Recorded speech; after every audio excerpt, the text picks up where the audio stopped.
Hey, good morning, everybody. Only two people here. So we're going to continue the biomed review.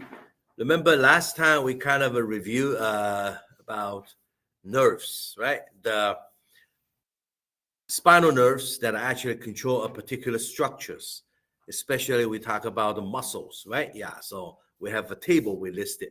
And also we mentioned the cranial nerves. Now, nerves, either spinal nerves or cranial nerves come from the brain. We study anatomy physiology, yeah, talking about their actually the origins, where and then what do they do, what they control. This we all know that. But actually on the board exam, they typically is they give you a case. It describes something to see if you understand something associated with that. For example, if a person, let's say, has a respiratory failure, so can't breathe because the diaphragm is paralyzed. Well, diaphragm is a muscle, right? It's a skeletal muscle, which is totally under the nerve control. Then they will ask you which nerve probably is injured that caused this respiratory failure. Then right away you know it's a phrenic nerve. Phrenic nerve innervates the diaphragm. So if phrenic nerve has a problem, and then you know what, person what, the diaphragm cannot contract, right? Like I remember sometimes you see a case when they talk about is a person is actually was diagnosed with a lung cancer, okay, and cancer has been surgically removed, and even chemotherapy used. It seems like it's also recovering right now from cancer treatment. But all of a sudden, you know what, and in this diaphragm, respiratory failure. Yeah, sometimes people would think about, oh, because the lung may have a cancer back again, so the lung cannot breathe. But that's usually what a little by little process. It's not immediately, suddenly the lung shuts down, right? So most likely is the muscle, respiratory muscle is not working, so you can't breathe. But why the muscle suddenly shut down? It's got to be the nerve. Yeah, sometimes because the nerve going down to the lungs, to the diaphragm, they pass through the lung in between, two lungs. So if there's another tumor growing, push on the nerve, causing nerve damage, and then the muscle is affected, paralyzed. And then when the diaphragm paralyzed, and it very quickly just respiratory failure, because the diaphragm cannot contract. So that's why, even though we know that phrenic nerve controls diaphragm responsible for breathing, this is anatomy physiology. But when they put into a case, you have to think about it, what probably is the problem. Yeah, so this is one, right? And then some of those nerves actually for more specific condition. This you have to know. So whenever you see a case, and if they mention this, and they quickly remind you there's something. As we say that, for example, let's say they say a person has a weakness in the arm, okay, and the hand. Then when you examine this patient, you find out the patient flexed elbow is okay, totally fine. But then when the person tried to extend the elbow, extension, it's kind of weak. It's not strong enough. And also when you look at the wrist is dropped. Wrist drop means what? The wrist cannot extend. It cannot extend. So it's all about extension problem. So extensor muscles of the arm is actually, we call it triceps and some other muscles for extension. But those muscles are all controlled by a single nerve, which is called radial nerve. So if radial nerve is injured, that's why the person cannot extend the elbow, cannot extend the wrist. So think about it. If the wrist cannot extend, the wrist drop. So when they actually describe in the case, we're describing the patient that has a wrist drop. So when you see wrist drop every time, right away, you suspect it is is a radial nerve injury, radial nerve. Yeah, so these things you have to be familiar. Yeah, even though we know that radial nerve controls triceps, brachii, and if it's injured, wrist drop. But they're not going to ask you directly. They're just describing the case. Yeah, and then to see if you can figure out, what exactly is associated.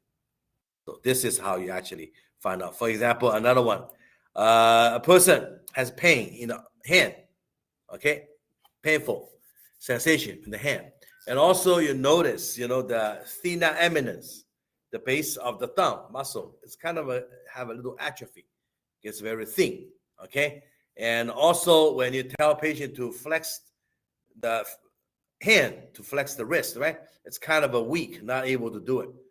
And then when you tap the middle of the wrist, and then actually what? Causing the shooting down, tingling sensations. Yeah.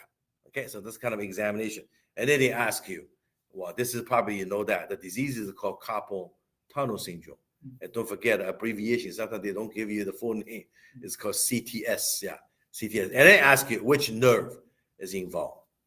Which nerve? Yeah, and we have to know it's a median nerve running the middle and going through the carpal tunnel. What's carpal tunnel? It's just the fibrous tissue forms a ring that wrap around the wrist, and then the nerve one is underneath.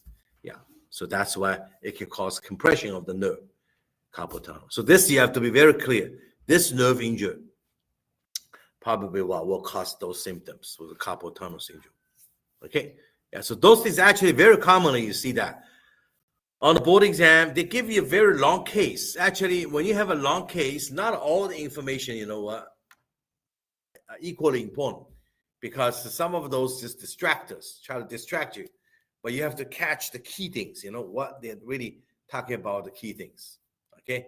Just like if you examine the patient from the back and you tell a patient to raise the arm and then pull forward, and the patient cannot. And also you find out whenever they try to raise the arm and in the back, the scapula looks like a wing, you know? Yeah, winged scapula. Like you have a wing, you know, popping out. And then they ask you, yeah, which nerve is probably injured. And then you have to know why this happened is because of a muscle. It's called serratus anterior muscle that's supposed to protract the arm. So this muscle is weak, so they cannot protract. And then the scapula what? Hang down like a wing. And then which nerve controls this muscle? Long thoracic nerve. That's what we see here. Long thoracic nerve, right? So that's why it's associated. This nerve controls this muscle, and this muscle is actually to move the scapula forward, to move it forward. Also stabilize the position of this bone, scapula. But then if you cannot, it's a wing, like, you know what, it's dropped and popping out. Looks like a wing you have a back. Then this muscle is weak. And why this muscle is weak? Most likely it's a nerve one injury. Okay, nerve. So these kind of things, whenever you study this, you have to think about it. You can actually think about if you make a test, how you're going to make questions like that. So you have to know how to describe it. Yeah, describe it. Okay. Yeah. So this is something we talk about. The nerve, spinal nerve with the what? With particular what? Muscles. Yeah, controls that. And then what kind of activities will be affected. Okay. And also remember we mentioned the cranial nerve. Cranial nerve is already heavily tested. I remember several years ago, I heard students told me, wow, I got lots of cranial nerve questions. I said, like, how many? Some say at least 3. Some even say, I think I got a 5. Well, I say, if you got a 5, maybe you got a 1. They ask you, you got it wrong. So they give you another one. Maybe you're wrong again. Then they keep giving you more, or maybe you got right. They give you a harder one. So that's why cumulative, and you remember, maybe all 5. Yeah, it could be very simple cranial nerve, like a straightforward 1-to-1. For example, if a person loss of smell, right? Smell loss. Well, that's just very straightforward. Just the first one, first the cranial nerve, olfactory. Yeah, olfactory nerve has a problem. So that's why affect the what? The smell. So that's very straightforward. But you can have something complicated. For example, here we have trigeminal nerve, cranial nerve number 5. It's actually a mixed nerve. It has both sensory and motor, both. The sensory one is for what? Is for all the facial sensations. And this sensation even includes everything. Yeah, skin sensations, the surface of your eye sensation, and the nose sensation, nasal cavity, even in the mouth, the lips, right? You're gonna numb lips, or even what? The tongue, pain sensation, for pain only. Because tongue also has a taste sensation. A taste is what? Another nerve, but just the pain sensation, but not the whole tongue taste. I mean, the pain is 2/3 in the front. That's also trigeminal. Then what? Because it's a mixed nerve, and then you have motor function. Motor is what? Is for muscles that are responsible for chewing. Respond for chewing. Okay, so now this is physiology, right? Like we study anatomy, physiology. Then the question on the board exam, they will ask you. Patient comes to the clinic complaining of facial pain. So abnormal sensation on the face, right? Facial pain already, okay? And then they will probably ask you more, like, you know what? If it's diagnosed with, let's say, trigeminal neuralgia, the trigeminal nerve pain, okay? Trigeminal neuralgia. And then which of the following would also be expected to be seen in this patient? Which of the following symptoms maybe you can expect to see in this patient? Because, you know, trigeminal is not just facial sensation, also for what? For chewing. So this person probably will have weakness in chewing. Yeah, but also be careful. Sometimes the word chewing is also called what? Mastication. Yeah, mastication. So you have to know that. Yeah, so a person may have some weakness in mastication. And sometimes people will say, why mastication weakening? Because that's the same nerve, right? If the nerve is infected, usually it's a virus. Yeah, trigeminal nerve. If it got infected by virus, so sensation, you change, right? And also what? Chewing muscle gets weak. Chewing muscle. If they ask you, also the patient will not feel pain on the tongue. What area of the tongue will not feel the pain? Or anterior 2/3 of the tongue. That's also the pain sensation. Then they can also ask you saying, oh, the person would lose the taste sensation. No, actually not, because taste is not number 5, trigeminal. Taste is what? Is number 7. Number 7. It's called facial nerve. Facial nerve, that sensation is anterior 2/3 of the tongue for the taste. Taste. Same thing. This is actually also a question on a board exam. See, this person, coming to the clinic with the facial paralysis. So the eyes, the mouth, all deviation. So facial paralysis. Okay. And then they ask you, what other symptoms may be expected to see? Well, then probably what? The taste sensation. 2/3 anterior would be affected. Why? Because the facial paralysis, facial muscle, right? Facial expression muscle affected. That's facial nerve. A facial nerve is also a mixed nerve. Controls the facial muscle, also controls what? The taste sensation. Yeah, so taste and pain sensations are different nerves. Okay, even though both are anterior. Okay, but be careful. Sometimes they ask you, saying, "Hey, this person feels like I have a hard time to swallow food." Okay, and then also in the back of the tongue, posterior 1/3, the pain, the taste sensations all lost. Okay, then you think about what? Cranial nerve number 9, glossopharyngeal. Glossopharyngeal is the nerve that controls the muscle in the throat for swallowing. So if a person says, I have a hard time to swallow food, because the muscle is not strong enough, so it cannot swallow. Also what? The taste and the pain on the posterior 1/3 of the tongue is lost. Not anterior. Anterior totally fine, but just posterior 1/3.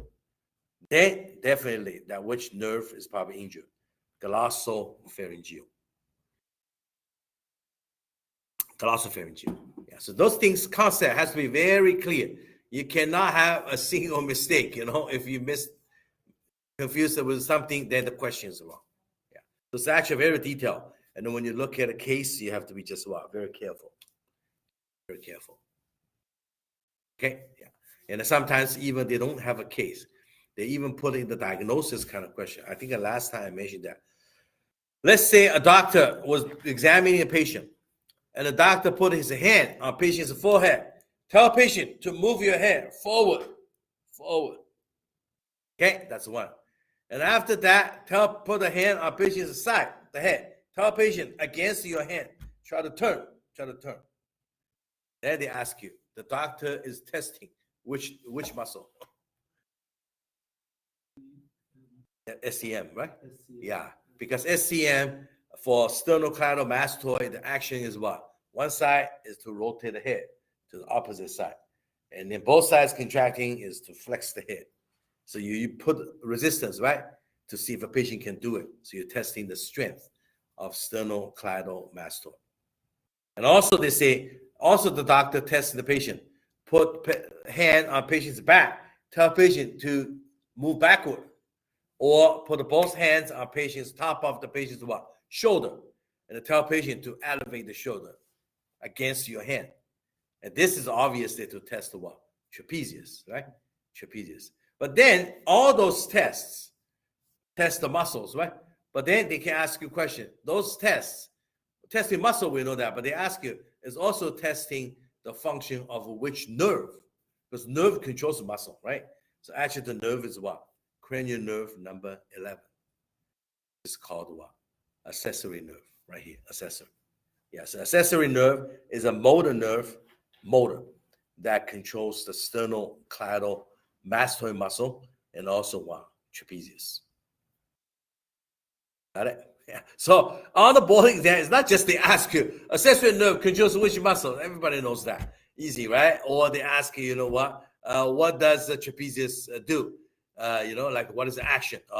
Describe it. You just find out answer. But instead, they give you a case, okay? And then start to describe the case and then to see if you can catch the point from the case. Yeah. Well, that makes sense because those are actually the licensing exam is to test your, even those entry level knowledge, right? And the minimum requirements, but also a lot of those is actually for application. Yeah, if you don't know how to apply, later on when you actually see the patient, right? You may not fully understand. Everything is still at the book basic level, is right? The basic level. Yeah, so this is actually very important. Okay, so cranial nerve always. This table is just to summarize generally, but when you study, you really have to think about it, So, what I suggest, another thing you can do, I had a student told me, he said they just use the chat GPT. Type cranial nerve function, cranial nerve diseases, boom, and practice questions, whatever. Pop up a whole bunch of questions. Yeah. You can do it. Just randomly you do it. Or even you Google it. That's fine. Google it. Cranial nerve practice questions. Cranial nerve clinical applications. They have a lot.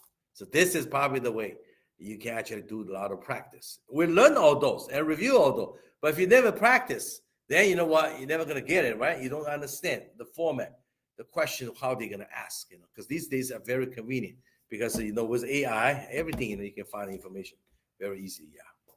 Yeah. They even give you multiple choice questions. Yeah. Cranial nerve practice test, multiple choice questions. They can pump out so many.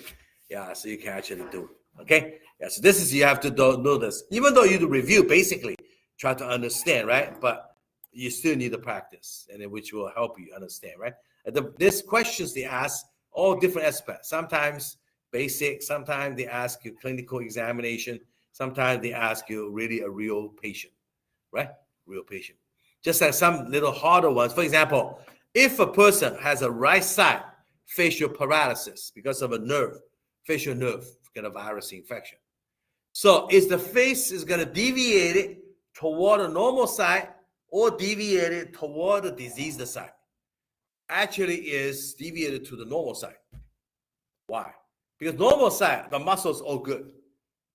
It's all good, right? And remember, muscle function is always pulling. They pull it. So if one side is weak, because nerve have an infection, then the muscle is weak, right? They cannot pull it, and the other side still have normal, they pull it. So deviate it toward the normal side. So this way, if they talk about with acupuncture treatment, you treat patient deviation of the mouth, right? Of the eyes, right? Facial paralysis. Are you going to treat the diseased side or treat the normal side? Actually, both you can do. That's why I've seen patients. Sometimes we suggest to do is what? Maybe start to treat the disease side. The purpose is what? Is to get rid of the pathogen, right? Most likely is a wind, cold, heat, attacking the channels, the face, right? Unblock it. So you treat the disease side. So let those channels open, right? So muscle regain the strength. But also you can treat the normal side later. Why? Because those side, because over pulling, muscles kind of are tight. Yeah, because the other side no resistance, right? And it's a pulling. So you need it's more relaxation. So you relax the normal side, strengthen what? The disease side. That's how you balance it out. So these things you really have to think about it. What exactly, yeah. So the case. Yes, that's what makes the test pretty challenging is instead of asking straightforward, they ask you more application. But if you're solid, the foundation is good, and you had some practice, so quickly you can find out what's happening. Yeah. Then usually now with the symptoms, you do have to know. Just like I always say, another question on the board. Yeah, very frequently seen that. When you check the patient's eye, and the one eye seems the movement, everything is good except the patient's eye ball cannot move to the side. Lateral movement is affected. Then they ask you which cranial nerve has a problem. Then you have to know which nerve. Remember, it's actually which nerve for the eyeball movement toward the lateral. Yeah, so remember you have a kind of a formula, right? It's called LR6 SO4. What is that? LR6. Well, LR6 is the lateral rectus muscle. That's actually LR. And then this 6 means what? This muscle is controlled by cranial nerve number 6, which is abducens. Yeah, by abducens, maybe you know this already a little bit. Abducens is like what, pulling the things out, right? Like abduction. So abducens nerve is move the eyeball laterally. So if a person, the eyeball cannot turn to the side, most likely is this lateral rectus muscle is weak. And why is weak? Because probably the nerve that controls this muscle has a problem. And which nerve controls this muscle is the cranial nerve number 6, abducens. Yeah, so you have the abducens. Got it? Yeah. So this is something, if you know that, yeah. So then you figured out this one, right? And this is actually pretty common. We do see that. Yeah. Abducens nerve injury, and it can cause what kind of a result, right? So eyeball not able to turn laterally, okay? Lateral. So those actual cranial nerves is really something you need to actually review a lot. Yeah. So this is a table, and keep thinking about it, okay? So after that, let's go back to that sheet. So we talk about, right, and then describe cranial nerves also, right? Now also here more. Yeah, I'm not gonna go one by one question. That's gonna take forever, right? Some of the generals, because like a nervous system, another thing is you think about it's very broad. You have central nervous system, peripheral nervous system, right? And the peripheral could be the somatic, like we all talk about skeletal muscle. But don't forget, you have some nerves that actually are autonomic, which is automatic. Like your body once in the emergency condition, and you have a sympathetic activation, is that right?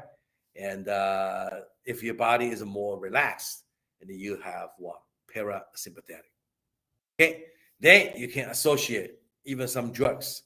Some drugs stimulate sympathetic nervous system, or even some hormones. Some actually stimulate parasympathetic, and it's overworking. Yeah, the commonly you see is like a what? For example, why a person has a hyperthyroidism. Thyroid function is very high. Their heartbeat is fast because the thyroid gland stimulates what? Thyroid hormone stimulates metabolism, metabolic activity increase, right? That's why you have lots of metabolic activity, heartbeat increase. But more important is thyroid hormone stimulates sympathetic nervous system. Sympathetic. And the sympathetic nervous system stimulates the heart, causing fast heartbeat. Okay, so that's why on a board exam, they do ask you a question. Why we use beta blockers to treat hyperthyroid conditions, or actually very severe thyroid condition they call thyroid storm. That means suddenly you have lots of thyroid hormones released. Because what? You stimulate what? The sympathetic nervous system, and the heart beats so fast. That's why we use beta blockers, symptomatically calm down the heart. Yeah, so to try to slow down the heartbeat. So this is the reason. So you have to know the reason. This is also very commonly asked. Thyroid storm, which of the following drugs can be used? Yeah, to slow down the heart rate. Beta blockers. Why? Because heart rate fast is because sympathetic stimulation. Okay, sympathetic. Another example, you probably all know that. Whenever you feel extremely hungry, you skip a meal or you don't have a chance to have a lunch, oh, you're still very hungry. And then you feel a little agitated, right? Even sweating. And heartbeat definitely is very fast. All right? Have you thought about that? Why heartbeat goes fast? Well, maybe you're nervous, right? Nerve, that's possible. But actually, you know what? Is when the blood sugar level is low, there's a hormone released in the body, which is called glucagon. And the glucagon released from pancreas is try to mobilize the sugar from the liver, right? And convert it to glucose into the blood, right? That's, of course, that's compensation. But also glucagon can stimulate what? Sympathetic nervous system. That's what make your heartbeat what? Fast. That's why you feel a little agitated, right? Yeah, like, Yes. Question on the beta blocker. Is it beta blocker 1 or 2? Beta 1. Beta 1 is in the heart. Beta 2 is what? Is in the bronchus. So beta 2 dilate the bronchus. So usually beta 2 we use agonist, stimulate. So dilate the bronchus to treat the asthma. But beta 1, if we use beta 1 agonist stimulate, you increase the heartbeat, right? Like when people have a heart failure, we may use a beta 1 agonist. But if the heart is overactive, like sympathetic stimulation, so we use a beta 1 blocker. Block the beta 1. Yeah, and then slow down the heart rate. Okay, so this is what we talk about, right? You're hungry, heartbeat fast. That's because of a glucagon stimulate that. You have a hyperthyroid, and there's what? Heart rate increase, sympathetic stimulation. Okay, but let's see another one. People are taking a drug. That's also a question commonly. You see, a person, let's say from a street, a homeless person is brought to the emergency, unconscious, is right? And doctors check the patient's pupil is dilated. Heart rate is fast. Okay? Yeah, heart rate. Blood pressure is high. Then you suspect most likely is what drug. And you wouldn't know. Most likely it could be the central nervous system, sympathetic nervous system, stimulation, right? For example, like what stimulant? You have cocaine, right? Amphetamine. So those are the stimulant. Yeah, they have ephedrine. But if a person from the street, homeless, is brought to the emergency and is still in coma, and the breathing is very weak, and the pupil is constricted, very little. It's like a pinpoint pupil. Well, that's pupil constriction is parasympathetic, right? And also what we see this patient, then you don't think about is a cocaine, or central nervous system. Stimulant is pupil dilation. Yeah, because sympathetic, pupil dilated, you can see better, fight or flight. But parasympathetic, pupil constricted.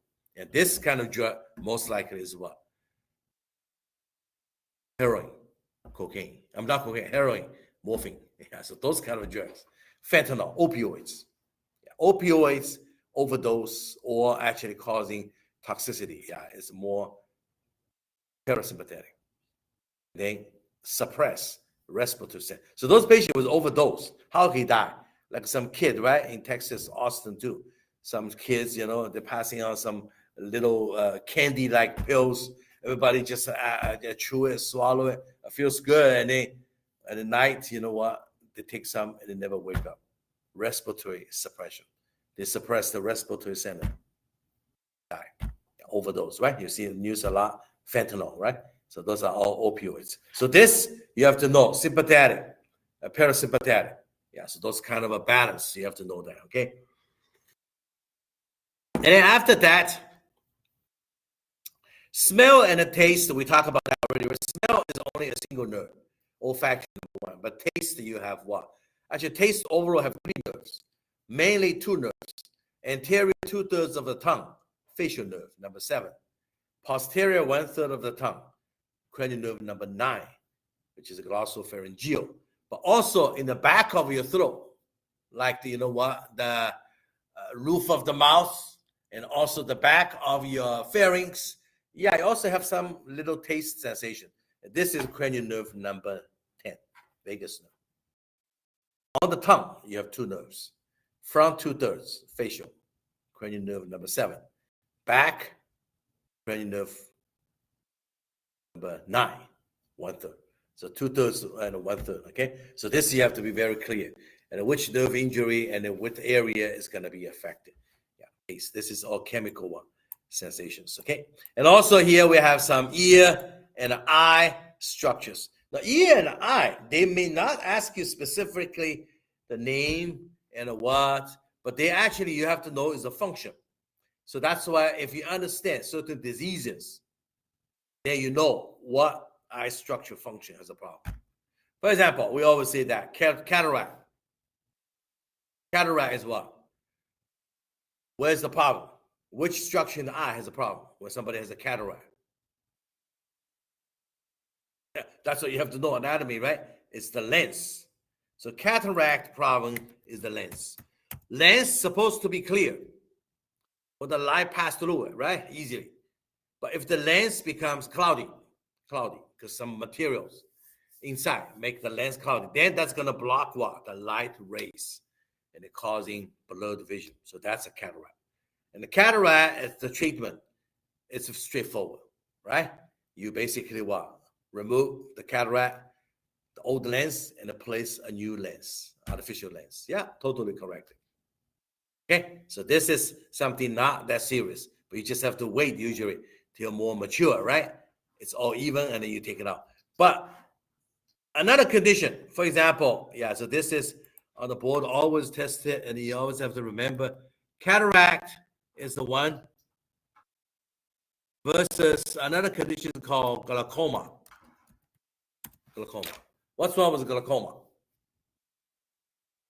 Glaucoma is the eyeball. Remember the eyeball inside, you have a fluid, right? In the front is a watery fluid. In the back is jelly-like fluid. So too much fluid, especially at the front. So the watery aqueous humor fluid too much.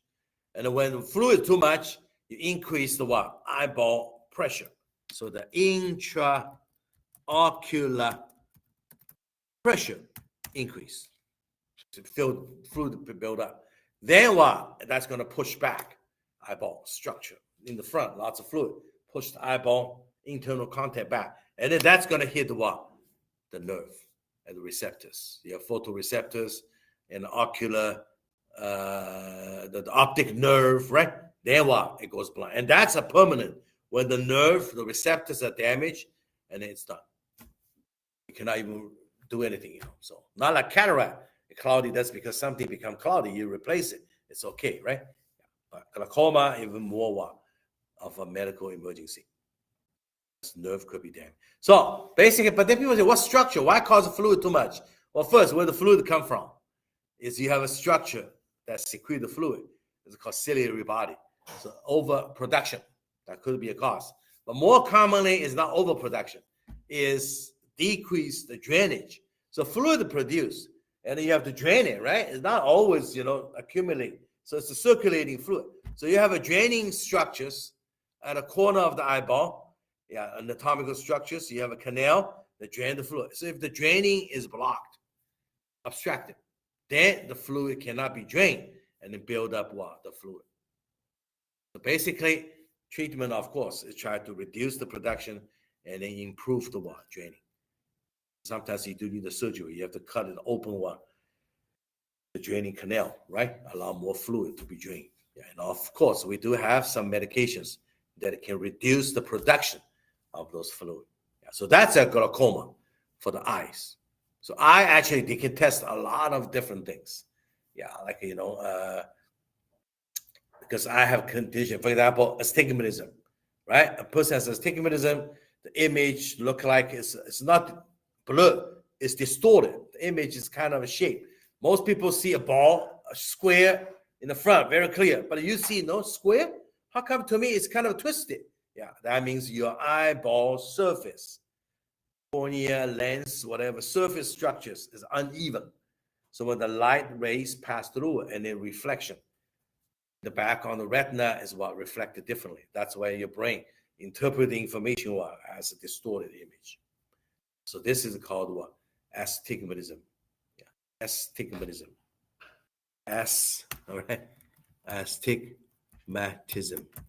Yeah, so you probably know that. So for those eyes conditions, you really have to know exactly what it is and what's the structures, what's for, is that right? And what's the condition and then why this happened, And also, for example, your eye receptors, you have two kinds, rods and cones, right? Well, we all know anatomically, right? Rods are for black and white vision, for peripheral vision, right? And the cones is for color vision, for central vision, we know that, right?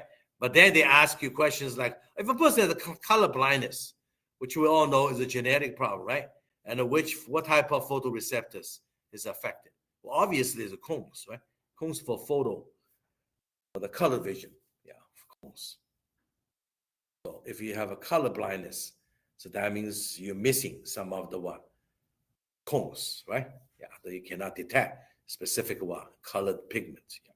So that's kind of a structure related with a specific function. Okay, yeah, same thing. Earlier we have the ears. Ears, they always test something too. For example, you have to understand the ear is mainly for hearing, we all understand. But don't forget, in the ear, inside the ear, inner, you have the device for hearing, also for what? For balance. Balance. Okay? So if a person feels dizzy, cannot keep the balance, or you first suspect probably maybe the ear problem. Of course, beyond the ear, you do have some other organ problem too, right? But it definitely tells you first is in the ear, So you're not going to look for cause. External ear, middle ear, no, that's only for what? For hearing, not for the balance. The balance has to be in the ear.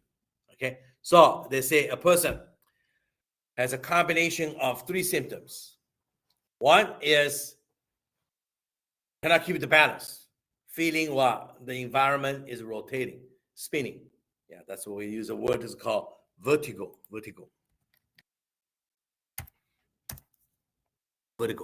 Spinning sensations. Actually, no spinning, but feels like. Okay. And the second is what? They hear some sounds, noises, but without actually stimulation. So nothing stimulating, nothing, there's no sound, but you feel like you have a sound. And you probably know this term, right? It's called what? Tinnitus or tinnitus, same thing, tinnitus. So ringing in the ear, that's the second one. And then in terms of actual hearing, there's some hearing loss. Yeah, hearing loss or hearing impairment, right? We call deafness. So if those three things get together, patient present with deafness or not deafness, it could be at least the hearing impairment, auditory, impairment. And then with tinnitus, hearing the noises, ringing the ear, and also has dizziness sensation. Then all three. So that all indicated was in the ear problem, in the ear. It's not just the outside, right? Or middle, in the ear. And this is actually a disease. So disease manifested by all those three. They all have it. Then it causes a particular disease. Anybody know what's the name of the disease?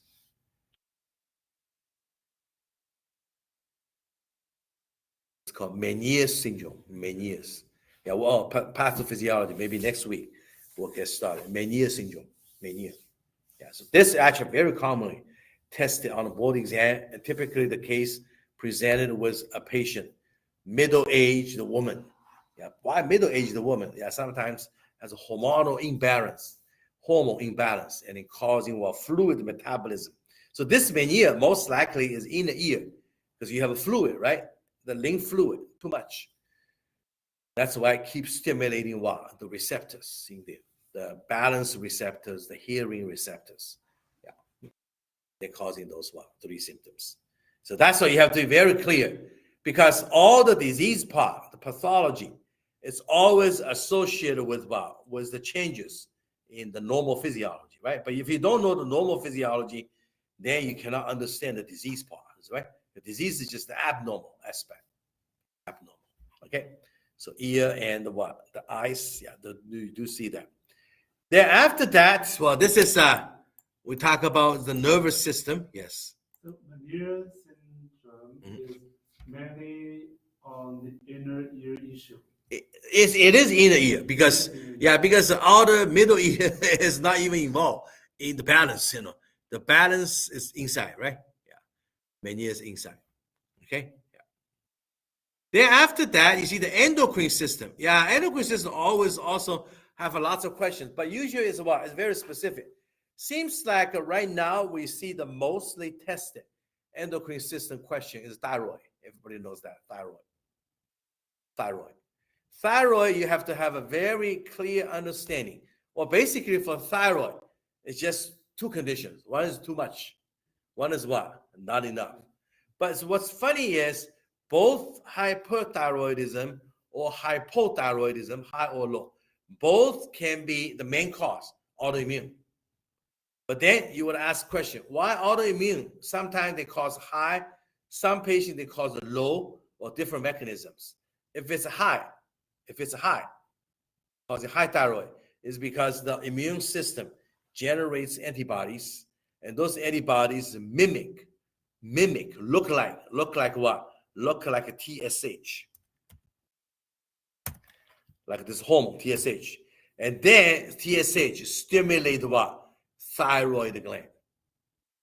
Stimulate thyroid gland, and then causing secretion of thyroid hormone, T3, T4, a lot, and then causing the symptoms. But what's funny is what? Is when you do the blood, the TSH test, it's low.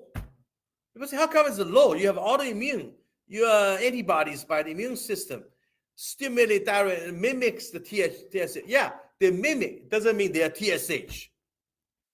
They just have the TSH-like effect, which means they stimulate the receptors on the thyroid gland.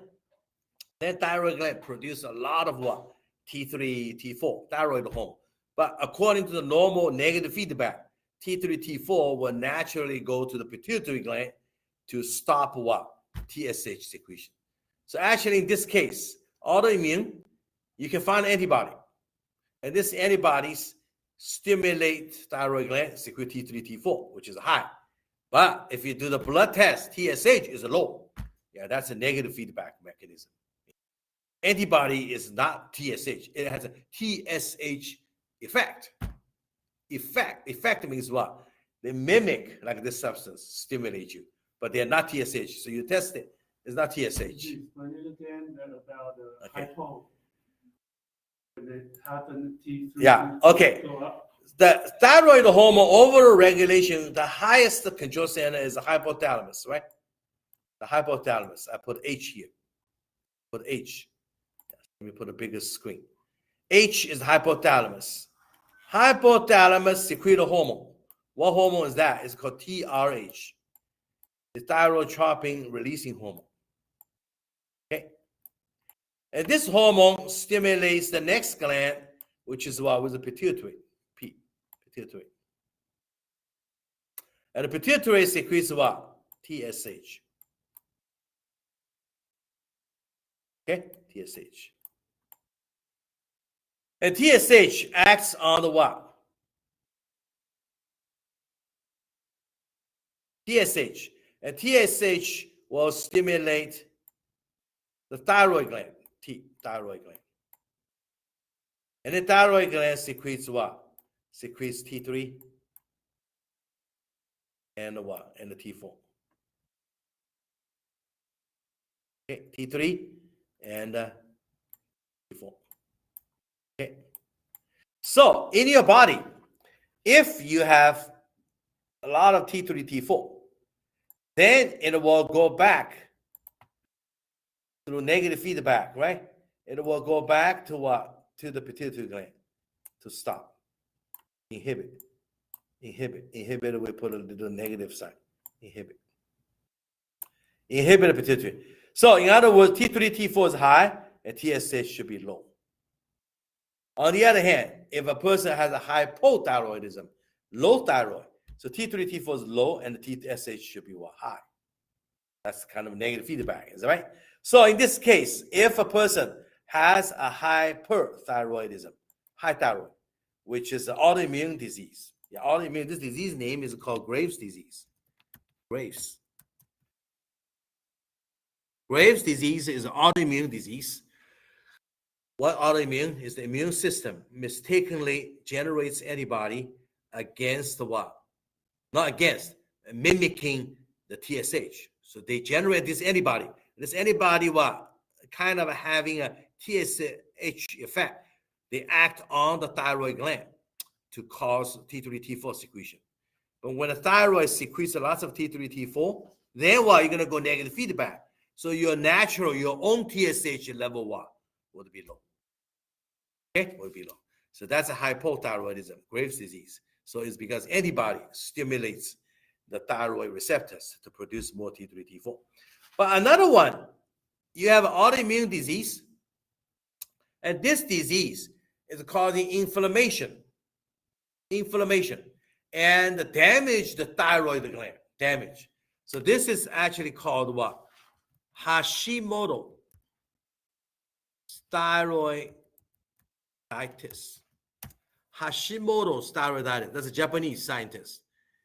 He was the first person to describe this condition, autoimmune disease that destroy the thyroid gland. Okay, and then that's gonna cause what? Hypothyroidism, low thyroid. When the thyroid is low, of course, T3, T4 is what? Is low, right? Low T3, T4. But then don't forget, your body has a negative feedback regulation mechanism. So T3, T4 is low, and the TSH is gonna be what? High. TSH is high. You got it? Yeah. So in this case, both Graves' disease and Hashimoto's thyroiditis are autoimmune. Both are autoimmune. But the consequence of those two diseases are different. Graves' disease is to stimulate thyroid gland to produce T3, T4, and then the TSH would be low. But the Hashimoto thyroiditis is autoimmune disease that destroy the thyroid gland and it's causing low T3, T4. And then the TSH is what? Is high. Is Hashimoto thyroiditis occur more common than Graves' disease? Actually, Graves is more common. Graves is more common. Hyperthyroidism is more common than hypo overall. Yeah. When will that happen for Hashimoto? When will the inflammation damage thyroid gland? No way. Just anytime they can, if an immune system messed up, they would generate antibodies, destroy the thyroid gland. So there are two different kinds of antibodies. Antibodies stimulate, antibody destroy. But compare those two autoimmune, Graves is more common. Most antibodies like causing is to increase thyroid activities. Yeah, only a few it can cause damage. But people, how do I identify is increase or identify? Well, by hormone testing you can tell. But really, if you want to confirm, you have to do a biopsy, right? Find out the cells. Are they having inflammation or are they having some other reactions in there? Okay. But also another thing is interesting. Hypothyroidism, Hashimoto's, right? Hypo is autoimmune. But hypothyroidism also can be caused for no reason, like we call idiopathic. Yeah, some people just have an idiopathic hypothyroidism. That means unknown cause. Why unknown cause? Just like a person don't even know, like the first symptom is what? They have a depression. So these patients, when they present to the clinic with depression symptoms, first thing, the first hormone doctor will test is what? Is thyroid hormone. Because when a person is depressed, very likely is caused by hypothyroidism, low thyroid. When low thyroid, and then because thyroid hormone stimulate the body's what? Metabolism, physical activity, mental activity, right? So if the thyroid hormones are low, then what? The person would have a depression too. So clinically, you see any patient coming with depression, you ask them what kind of medications you're taking. A lot of patients are taking what? Taking the supplement of the thyroid hormone, which is called synthroid. Yeah, synthroid, synthetic thyroid hormone, synthroid. Synthroid. This is to treat? To treat. It's a medication, which is a thyroid hormone supplement, like the substitute, replacement therapy. For who has low thyroid. Depression caused by low thyroid. So low thyroid is the cause. Depression is the result. Depression. And then in the clinic, if you see a patient with depression, you ask them, I cannot say 100%, I would say at least 80% of those patients, if you ask them, are you taking any medication? You say, yes. Which one? Synthroid. And then you know that, the doctors think the patient has a low thyroid. That's what the cause of depression. But Synthroid is not an antidepressant drug. You got it? It's the root treatment. Try to correct low thyroid and then improve the depression symptoms. The ones we use to treat the depression drugs, well, that's actually for depression. It's a neurotransmitter increase, right? It's for depression itself. But this Synthroid is not for depression. It's for hypothyroidism. But because the hypo is the leading cause of depression, that's why we use this drug. Okay? Yeah. So this is Synthroid. Drug actually treat the issue cause the hypothyroidism, and this mostly the reason of the hypo mainly is autoimmune issue. No, not necessarily. Not necessarily. Yeah. So autoimmune can cause that, but low thyroid, hypothyroidism, autoimmune can be a cause, but that has to be confirmed with a biopsy of a tissue. You confirm that. Also, you detect antibody. But most hypothyroidism is actually, as I said, idiopathic. What's idiopathic? No. Nobody knows. Yeah, nobody knows. A patient, young woman, present to the clinic, I feel depressed. I feel lack of energy. The doctor did the thyroid test. Oh, you have a low thyroid. Why I have a low thyroid? We don't know. Maybe mentally, emotionally, or something. Nobody knows. Just a low thyroid. Would the food affect that? Could be anything. Yeah. Stress, but no direct association. If direct means you have a cause, that means all the patient, if have this, that will cause this problem. Is that right? Yeah. This is another one. So thyroid is really on the board exam, especially the test, negative feedbacks, if you know that. T3, T4, low, TSH is what? Is high. If T3, T4 is high, TSH is what? Is a low. But let's say this. Now, this is kind of tricky. If a person has high T3, T4, also high TSH, then you're going to test even higher level, which is what? TRH. The TRH is from hypothalamus. So possibly is because the highest center, TRH, is secreting a lot. It could be the tumor in the hypothalamus, right? Secrete lots of TRH. And the TRH stimulate a lot of TSH. And lots of TSH stimulate thyroid, T3, T4. So everything is high. Then you look at the highest center. Okay, so same thing.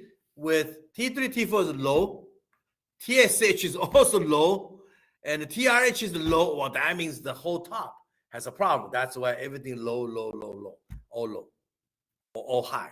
So this you're going to trace what? From top. So if the hypothalamus is normal, pituitary is normal, problem is only in the thyroid, then you see what? T3, T4 is low, TSH is high. T3, T4 is high, TSH is low. Okay? Yeah, that's why the question they always ask all mixed.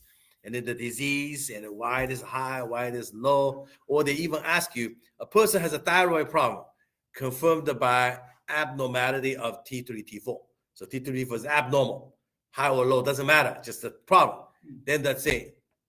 What is the next test that needs to be performed? Needs to be ordered? Well, TSH. Does that make sense? If somebody has a T3, T4, abnormal. What abnormal? High or low? I don't care. Whatever, high or low. The next test you have to do is what? TSH. Yeah, only the TSH will tell you if this is low, this is high. What would be the problem?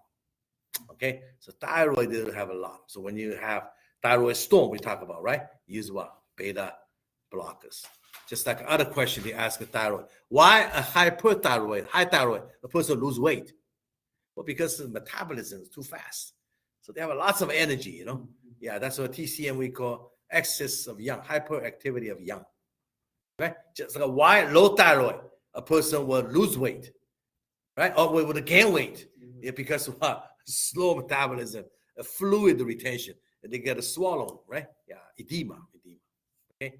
So I think it's about the time we take a break and come back. We'll actually discuss more endocrine, quite a lot of stuff actually. Okay, let's take a break here.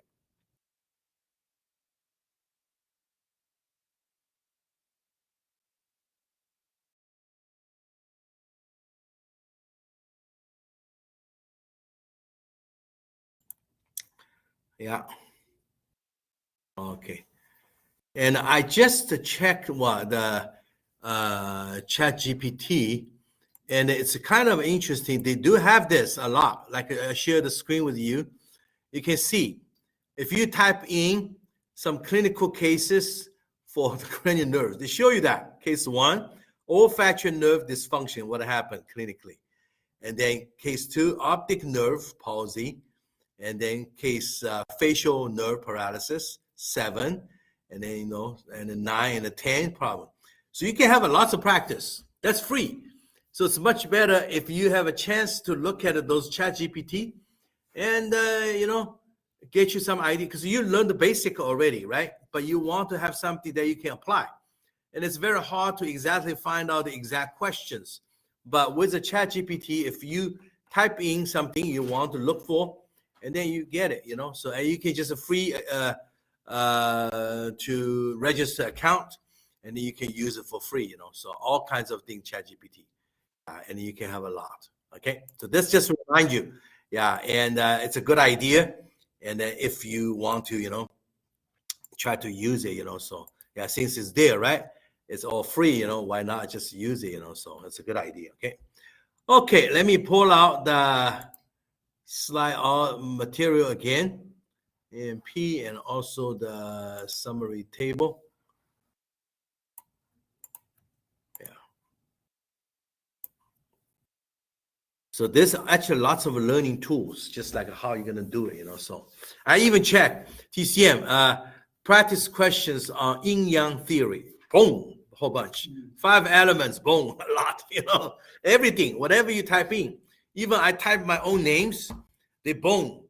This person from where, what he's doing, and what. Oh my God, they know everything, Yeah, so it's so broad. Right now we find out. That's very interesting. Yeah. This is, but anyway, let's see. So we talk about endocrine. The thyroid gland really is a hot topic, and keep in mind, every time everybody will have a thyroid questions. Yeah. But then after thyroid, another thing you see that I'm not going to go over one by one. You should review that. But also, I want to tell you is some hormones, when they affect body fluid, affect the blood pressure. Those will also be on the test. For example, those 2 hormones, aldosterone versus what ADH.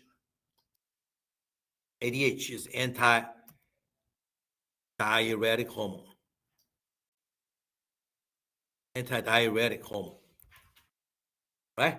What we call ADH. ADH. So those 2 hormones, the end result is the same. They retain water in the body and increase blood volume, increase blood pressure. But the mechanism totally different. First, aldosterone comes from adrenal cortex.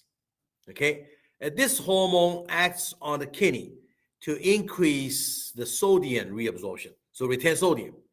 When sodium is retained, water follows the sodium. Water secondary follows.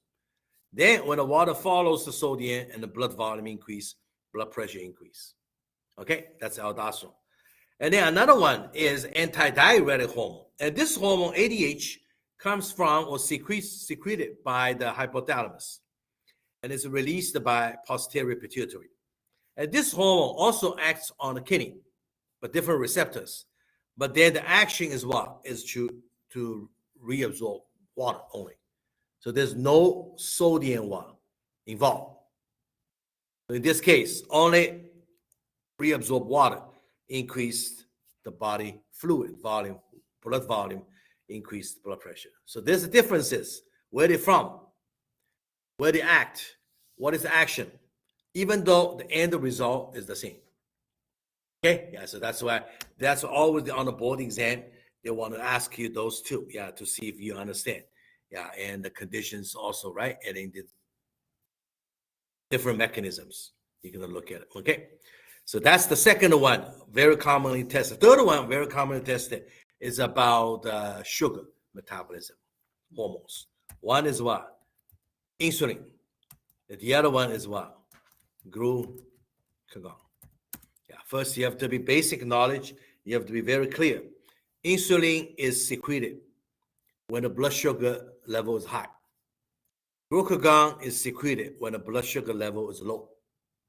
Okay, so that's the secretion by the pancreas. Okay, but then insulin means what's the action? Insulin is to promote body cells, including liver, to take the sugar in. So lower the blood sugar, right? So they're going to take the sugar in. Either they use it as a fuel to generate ATP, energy, or they can store it in the liver. They convert the sugar glucose to glycogen for storage. So try to lower the blood sugar. That's insulin. But glucagon is when your sugar is low. You skip meals, right? And you're on diet, and your blood sugar level is low, then glucagon is released.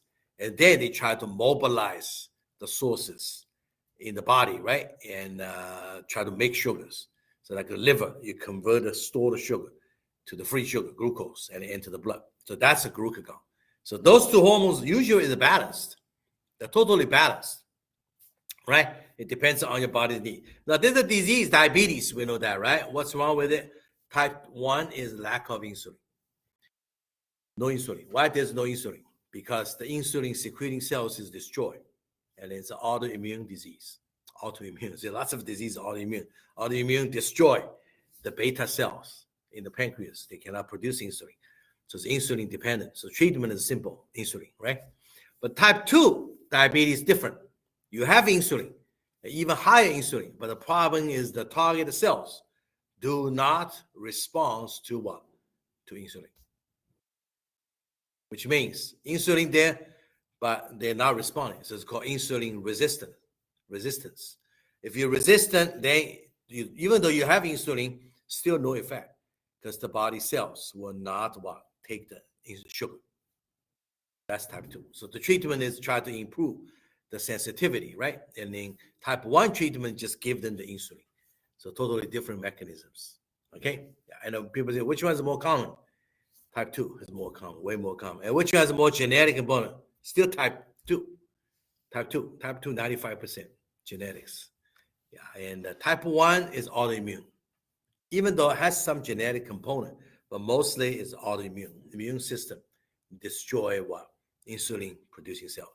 And then they will expand about diabetes on the board. They have lots of questions associated with diabetes. For example, one question is, if a person has diabetes and the blood sugar is not under control, in 20 years, what's going to happen? Well, there's a diabetic complications, right? So lots of heart attack, stroke, peripheral neuropathy, is that right? All kinds of kidney failure, is that right? All those things could happen. This is diabetes. And also diabetic education. This is a person diagnosed with diabetes, and then you offer patients education, tell them what to do. One of the choices is tell a patient to check both feet every night before going to the bed. Why? Because of peripheral neuropathy, right? And you do not even feel if there's an injury, wound, or something. And if there's actually infection, if you don't take care of it, and it possibly eventually the bad sequence, the consequences is amputation, right? So this is something you need to watch carefully.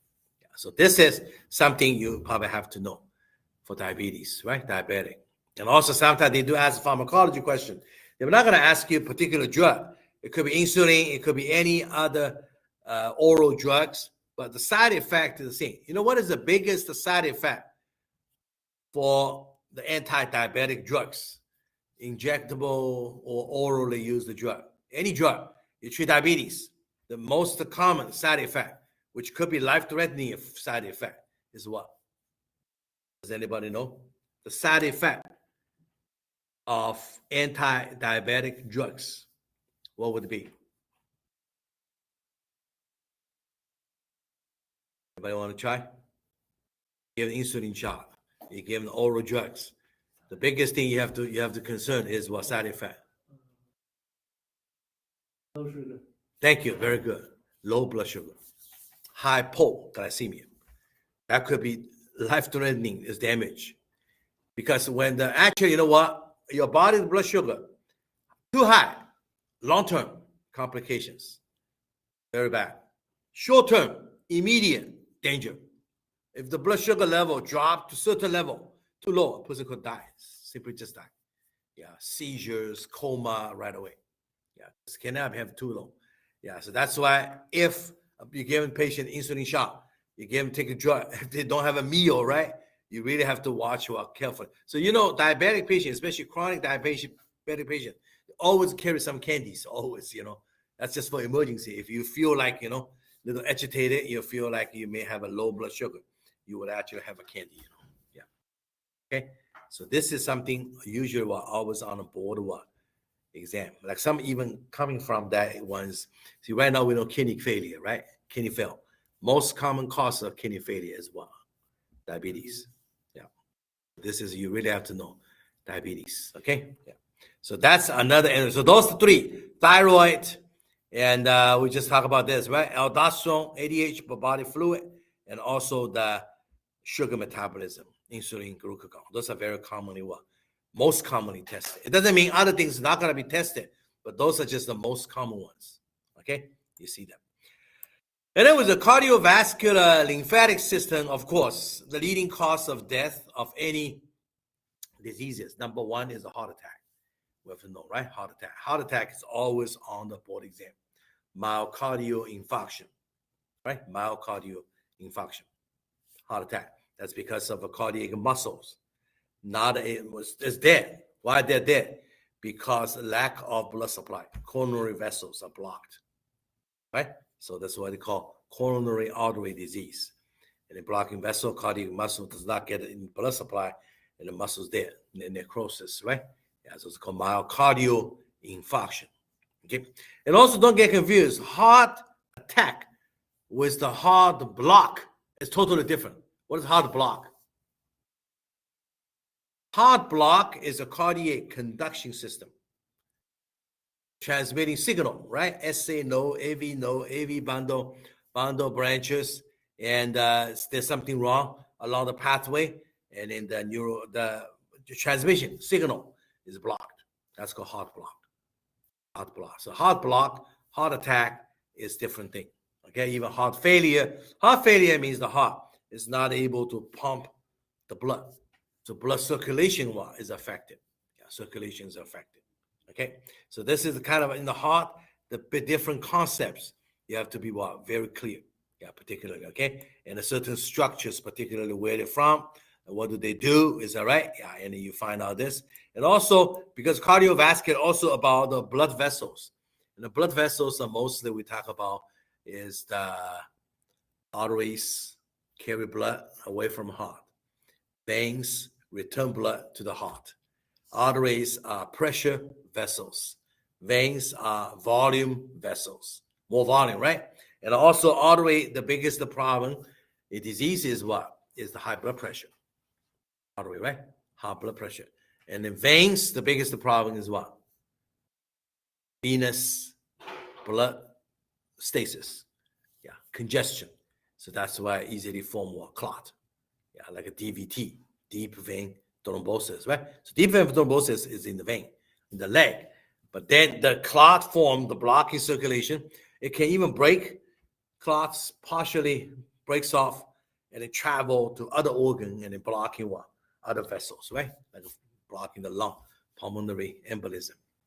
Okay, so those are actually for cardiovascular, the blood vessels, you have to understand that. And of course, some of the nature of the blood cells, you have to know that. Blood cells, red, white, and the platelets and the individual functions. And then when you expand, or there are a lot more, like a blood cell, red blood cells. Well, red blood cells carry oxygen, right? The hemoglobin, so if you don't have it, then that's what?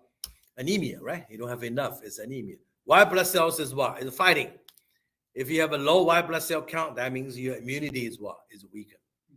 Right? Yeah, and the platelets is what? Is for clotting. So if you use a drug, which is anti-platelet, against the platelet, and then what? It prevents the clot. But at the same time, you have a risk of what? Bleeding. Yeah, so that's all of those things. You have to be very clear. Like another one, blood has a blood type. So you really have to understand what's the meaning. Let's say somebody tell you, I have blood type A negative. What does it mean? What does it mean? A negative. That means the ABO blood type, I have type A. I have a substance, antigen A, on my red blood cells, A. At the same time, for another blood type, RH, monkey blood type, right? Rhesus monkey. I'm negative, which means I don't have it. I don't have RH factor right on my red blood cells. So I'm A negative. Somebody is O positive. O means what? No A, no B. Nothing, no antigen, right? But then they do have RH. Yeah, the RH is positive. So that's what I call O positive. Those are kind of a concept. You have to know that. And also remember, type O blood can always donate it to what? To everybody. We call universal donor, right? And the type AB blood can receive from AB, A, B, O, everybody. So AB blood type is universal recipient. Yeah, universal recipient. Okay, so that's what it means. You get it.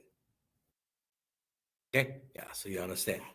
So this is also in the blood. Yes, a cardiovascular, you have heart, you have blood vessels, and also you have the blood itself, right? The blood itself. Okay, and then you do the review questions to try to understand, okay? And even some of those concepts in the blood pressure regulation, cardiac output. Now here, this question you have to know. It's actually because we added, because it's related. So right over here, I'm highlighting it here, okay? It's, let me see which one is this one.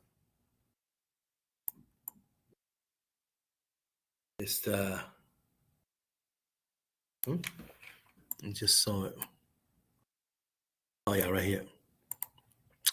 Define sphygmomanometer, oximeter, spirometer, goniometer, and tonometer.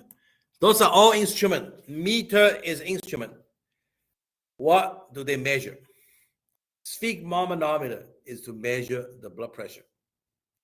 Sphygmo is the pulse. Mano is the pressure. So pulse pressure, which is the high blood pressure, low blood pressure, the difference. Sphygmometer. So it's a blood pressure curve. Oximeter is to measure what? Oxygen level, right? On the finger clip. And then oxygen saturation level, oximeter. Spirometer. Spiral is breathing. So you measure what? You measure the respiratory volume, breathing volume. Spirometer. Goniometer. Goniometer is to measure the joint angle. Yeah, it's for range of motion. Yeah, range of motion. Goniometer. And a tonometer. Tonal is measuring the tone. Which tone? Eyeball tone. You want to see the eyeball pressure, right? So it's actually for diagnosis of glaucoma. Okay, yeah. So this is those 5 devices. Yeah, always on the board exam, it won't suddenly throw you a question. This one is used to measure what? All right? Yeah. So you have to know meter is all instrument. Tonometer, goniometer, spirometer, oximeter, sphygmomanometer. Yeah, so those ones. Okay. So you really have to understand that. And also, this system also have a lymphatic. So that's why circulatory system, cardiovascular, and a lymphatic. So lymphatic system, well, you have to know it's all for body's what? Immunity. Some of the things, basic, you have to know. So our body has 3 defense mechanisms. What 3? Yeah. Surface barrier. You're blocking, right? Protection. Skin, mucous membrane, hair, secretion, whatever, right? Our surface. First line. Second line. That's more chemical reactions. Inflammation, phagocytosis, right? Second line. Already fighting. Third line. That's the actual immune system, antigen, antibody, right? So this is one. So you have 3 lines for defense in the body, okay? And then also for the acquired defense, yeah, especially we see the lymphocytes are very important. So you have 2 kinds of lymphocytes, B cells and the T cells. Now tell me, what's the difference between B cells and the T cells? B, bone marrow. They're made in the bone marrow, stay in the bone marrow, become mature. The B cells are responsible for antibody production. They produce antibodies. B cells. Then T cells. T cell, T stands for thymus. And those lymphocytes that are producing bone marrow, but they travel to the thymus to become mature. T cells. And T cells are used to what? Not for antibodies, right? And for direct cell killing. It's called cytotoxic effect. Cytotoxic effect. Cells to kill. B cells cannot kill. B cells produce antibodies. And antibodies try to kill the pathogen. Yeah. This is the B cells is bone marrow. T cell is thymus. Okay? Thymus. You have to understand that. Thymus to kill. Yeah, to kill. Well, those cells, when they activate it, right? So the thymus activate and bone marrow activate. Yeah, that's where T and the B come from. Okay? But B cells is you produce antibodies. Yeah. Okay? So that's the difference. And then talking about the body's immunity, you have 4 kinds of immunity. Yeah, that's always also on the exam. They will ask you an example to see what kind of immunity. For example, if a person suffered a disease, that's a chickenpox. After the person have the chickenpox, recovered, now the person has the immunity. He's not going to get a second chickenpox. So what kind of immunity is that? You had a chickenpox. You recovered. Now you gain immunity. So this is called naturally acquired, active immunity. Yeah, why naturally? Well, I got sick naturally, right? Acquired and active. Why active? Because I had an infection. So my body generates antibody, actively involved in antibody production. So I have a naturally acquired active immunity. But sometimes you don't want to wait for all diseases. Okay, let me have one disease and I recover and I have antibody. I got immunity. But it could be dangerous. Some diseases you may actually get it, you die, right? So that's why we do what? We get a vaccine. So this person, after receiving the chickenpox vaccine, so he has immunity. He's not gonna get what? The chickenpox. So this is not naturally. Vaccine is what? Artificially. So artificially acquired active immunity. Because vaccine is still a pathogen. It's a pathogen. And this pathogen, small amount, or maybe it's modified. So it's not very toxic. So that's why it stimulates immune system, generate antibody. But you don't get sick. Yeah. So that's a artificially acquired active.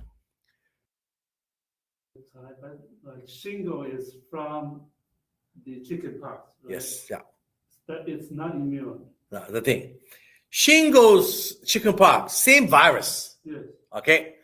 When you get a chickenpox, it protects you from chickenpox. You know what I'm talking about? But you still have a risk of what? Of shingles. So you will not get chickenpox anymore. But you may still get what? Shingles. Why? Because even though same virus, chickenpox manifestations on the skin, but the shingle manifestations in the nerve root. Okay? So now here is the logic. A person had chickenpox when the person was young, or even the person had a chickenpox vaccine, never had a chickenpox, but had a vaccine. So in the later life, they're not going to get chickenpox. So the chance to get a chickenpox is low. However, the chance to have a shingles still there.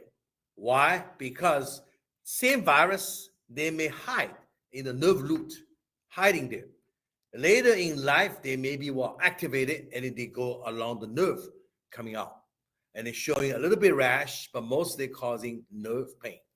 So in other words, you get a chickenpox or you had a chickenpox disease when you were young, is not enough to prevent what? Shingles. So that's why when you reach certain age, now I think that they recommend hopefully age 50. It used to be 60. They say now 50. You need to get a what? Shingle shot. It doesn't matter. You have chickenpox before or you have a vaccine before. Doesn't matter. You still get a shingles vaccine. Try to prevent what? Shingles. Okay, and shingles is actually a better one. Why? It's rash, just nothing. A week disappear. You don't have to even worry. But what it stays is what? Because at a nerve root, sensory nerve, it causes what? Nerve pain. It's extremely what? Painful. It lasts what? Forever. Sometimes severe cases, we surgically have to remove that nerve, you know. If we don't remove it, you know, they have a nerve destruction removal. It's called neurolysis. Neurolysis, that's what the most extreme treatment, but usually it's very tough. Shingles, you have to take lots of those pain medications, okay. So this is shingle vaccine is what they call vaccine is always what? Artificially acquired active. What about a baby? Usually is not going to get sick within the first 6 months after birth because the baby gets some antibodies from mother during pregnancy. And then after birth, if the baby was breastfeeding, we use. And then breast milk has antibodies transferred to the baby. So in this case, pregnancy, breastfeeding, those are all natural process, natural. And then the antibody is a transfer, mother's antibody, right? And give to baby. So it's not baby make antibody. So that process is passive. So it's called naturally passive immunity. It's naturally acquired, but it's a passive. Okay. Then after that, if a person working in the yard, that's what on the board exam they're always asking. The person like to do the yard work, and then accidentally, you know what? The person cut himself on the arm, so there's a wound, and that wound is also a little dirty, you know, because lots of dirt, right? Kind of contaminated. So then the person rushed to the emergency, and the emergency doctors give him a shot. This shot is what? Well, shot is artificially acquired, and it's actually a transfer of a pre-made antibody. And this antibody is against the what? Tetanus. Yeah, because anytime you have a wound, a little wound cuts, right? And you worry about getting a tetanus. So they give you a shot. So this is called artificially acquired passive immunity. So passive is a transfer of pre-made antibodies, already made. And then the protection is temporary. It's not permanent, right? And you produce antibody yourself, active immunity. That means the antibody can last more longer. So that's the way. This is still vaccine. It's not vaccine. It's actually antibody transfer. Vaccine is the pathogen. Stimulate your body to produce antibody. You produce it yourself. But this is the antibody transfer. Just like your company send you to South America for a conference. But you know that South America country has a lot of particular disease. Okay, let's say what disease? Let's give example, cholera, bacterial disease, right? And we don't have it here. You don't have immunity, but they have a lot. But they, since you're going to travel over there for 2 weeks, you're going to come back quick, right? So if you give you a vaccine, you can, but it's going to take a while for you to establish antibodies. So they simply just give you a pre-made antibody against cholera, and then you get a shot. Then they tell you it can protect you for about 2 weeks. So when you travel over there, you protect it, but when you come back, and it's gone. So this is artificially acquired passive immunity. So passive always short lasting. It's not very long overall, right? Well, that makes sense. It's already made, pre-made antibodies, right? So those kind of immunity concept, you have to be very clear. Naturally acquired or artificially acquired? Is it an active immunity or it is a passive immunity?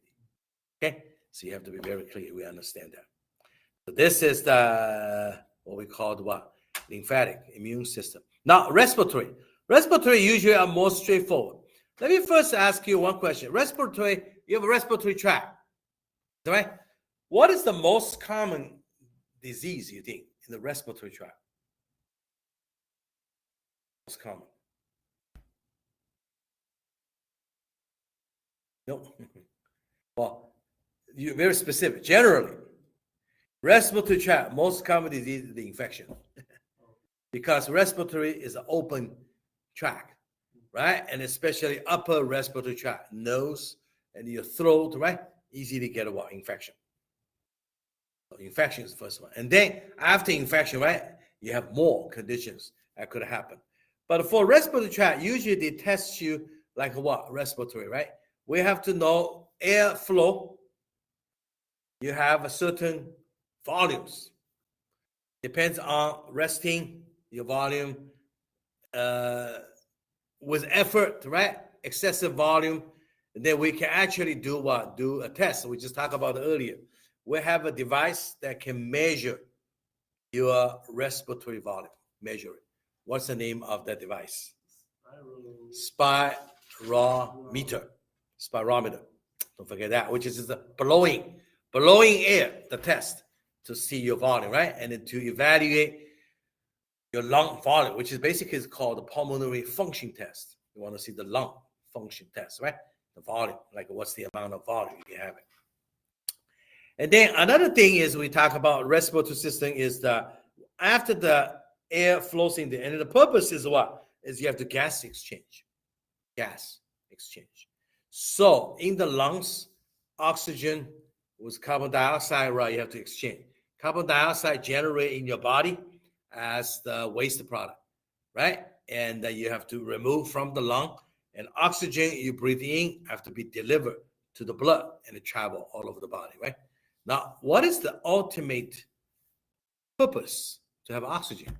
Why we say oxygen is a survival need. Without oxygen, you can't survive. Why we need oxygen? For what? Why our body needs oxygen? So that's why when people have anemia, lack of red blood cells, you cannot carry oxygen, right? So you're low.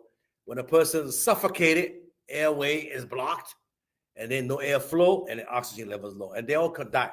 Just like your brain. If the brain does not get oxygen for 5 minutes, 5 to 6 minutes, brain is dead. Why? What's the purpose of having oxygen in our body? Yeah, anybody can answer this question. What is the purpose of having oxygen in the body? Why? Why without oxygen you will die? Why? Mention that, right? Anemia or red blood cell low, you cannot carry oxygen. So you already have a low oxygen, right? And then you have airway blocked. Let's say kids, foreign objects block the airway, and then air cannot flow. So you don't have what? Oxygen. Right? Or a person, diaphragm, paralyzed. You cannot breathe, and you cannot get what? Oxygen. But oxygen is what? Helps the body produce very good. Yeah, because our body's metabolism to generate ATP is aerobic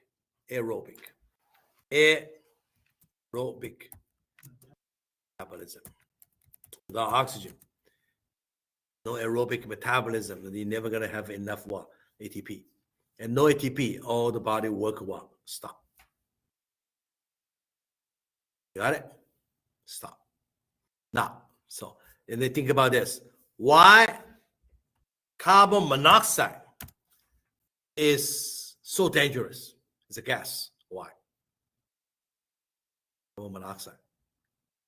Because carbon monoxide is a gas that competes with oxygen for the hemoglobin binding. The red blood cell has a protein, right? Hemoglobin that binds oxygen. So when you have carbon monoxide, it binds to the what? Hemoglobin. The binding affinity is 250 times higher than oxygen. So you compete with oxygen, right? So you bind, and then oxygen cannot bind, and the patient will die. Okay, so this is the carbon monoxide poisoning, right? And it's all competed with oxygen. So anything that cut off the oxygen, person cannot survive. Okay, so that's for mainly we talk about the gas exchange, right? Without gas exchange, then you can have a problem. Okay, And also, another concept you have to know that in your lungs, the airflow with the blood flow is totally matched. You have enough air coming, then enough blood coming. So you can do perfect what? Gas exchange. But sometimes when airway is blocked, airflow is not enough. Blood flow what? Still normal. That could be a problem, right? It's not matched. Or airflow is totally fine, but blood flow is blocked. People say, how come blood flow is blocked? You may have a clot, like a pulmonary embolism. To block the blood flow, then what? The gas exchange will be affected. So that's why, how do we test their match? So that's why this is the test. V/Q skin is the ventilation, airflow, with perfusion. Perfusion is the blood flow coupling. You have to match. Otherwise, one is higher than the other, then it doesn't match, right? That could be a problem. So why doesn't match? If the air is not enough, most likely airway is blocked, right? And blood flow is fine. Or the airway is okay, blood flow is blocked, which is a blood what? Blood clot. Yeah, blood clot. So this, we do the test, V/Q scan, which is scan the ratio. Yeah. Perfusion. Yeah. So this is the one. Okay. Why you use Q, not P? That's not P. That's what the thing. I was thinking. I think P is used for too many things. That's what they use Q. It's kind of interesting. V/Q. Ventilation is V. That's okay. Q is blood flow. Q. Yeah. I think sometimes that's what the name, because they use for other purposes. They don't want to get people get confused. Yeah. You know what I'm talking about? Yeah. So that's why they change it another name. But V/Q. Okay. Then one last thing. Very important, respiratory. You know, respiratory center, control center.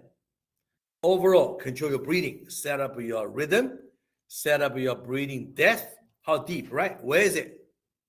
It's in the back. It's in Medulla oblongata. oblongata. Okay. You know what? They ask a tricky question. Yeah, talking about this. A person taking a medication, and then, well, especially these days, quick deaths, medication they take, or it's overdose with opioids, right? Opioids, painkillers, right? Opioids, narcotics, right? And then what's dangerous is they can all suppress the respiratory center. So imagine if the respiratory center is suppressed, then what? Stop breathing, no more breathing. That's what happened. A person having an opioid overdose, especially these days, right? Fentanyl is an opioid. Heroin, right? Those are all opioids. And then they can suppress what? The respiratory center. Well, even what? Aspirin. Yeah, if you swallow a large amount of aspirin, respiratory center suppressed. And then the patient could suddenly what? Just die. Suddenly die. Okay? Yeah, so that's all respiratory center suppressing. The opioid overdose suppress the Medulla oblongata, respiratory center. Yeah, respiratory center. And then the center controls the breathing, right? And then no breathing. That's why you die. And then very quietly. That's why some kids, just have 2 candies even. The candy is a fentanyl. And went to bed, sleep, and never wake up. That's it. Okay? Yeah. And also respiratory pathophysiology, we'll talk about that too. Yeah, particularly is 2 things. One, pneumothorax is excessive air going to the pleural cavity, which covers the lung. And then when you have excessive air, you can squeeze the lung, right? Lung collapse. This could be the risk for acupuncture treatment, right? If you punch in the wrong place, especially common, GB21, right? Top of the shoulder. Another one, of course, we know that COPD, chronic obstructive pulmonary disease, right? And the leading cause is the smoking, right? Smoking. And then airways is chronically what? Obstructed. So airflow is affected. And then gas exchange what? Is affected, right? COPD, okay? So those in pathophysiology, we'll talk about chronic bronchitis, emphysema, and some of the asthma, right? Asthma is bronchospasm, okay? So this is the respiratory system. I think now you see about the time again. Yeah, take another break and then come back. We're going to look at digestive system, yeah. Some of digestive, yeah, okay?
the problem is no ovulation, especially when you treat infertility problems. Yeah.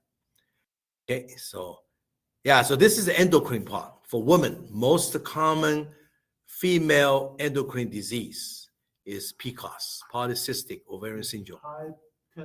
High testosterone. Yeah, low estrogen.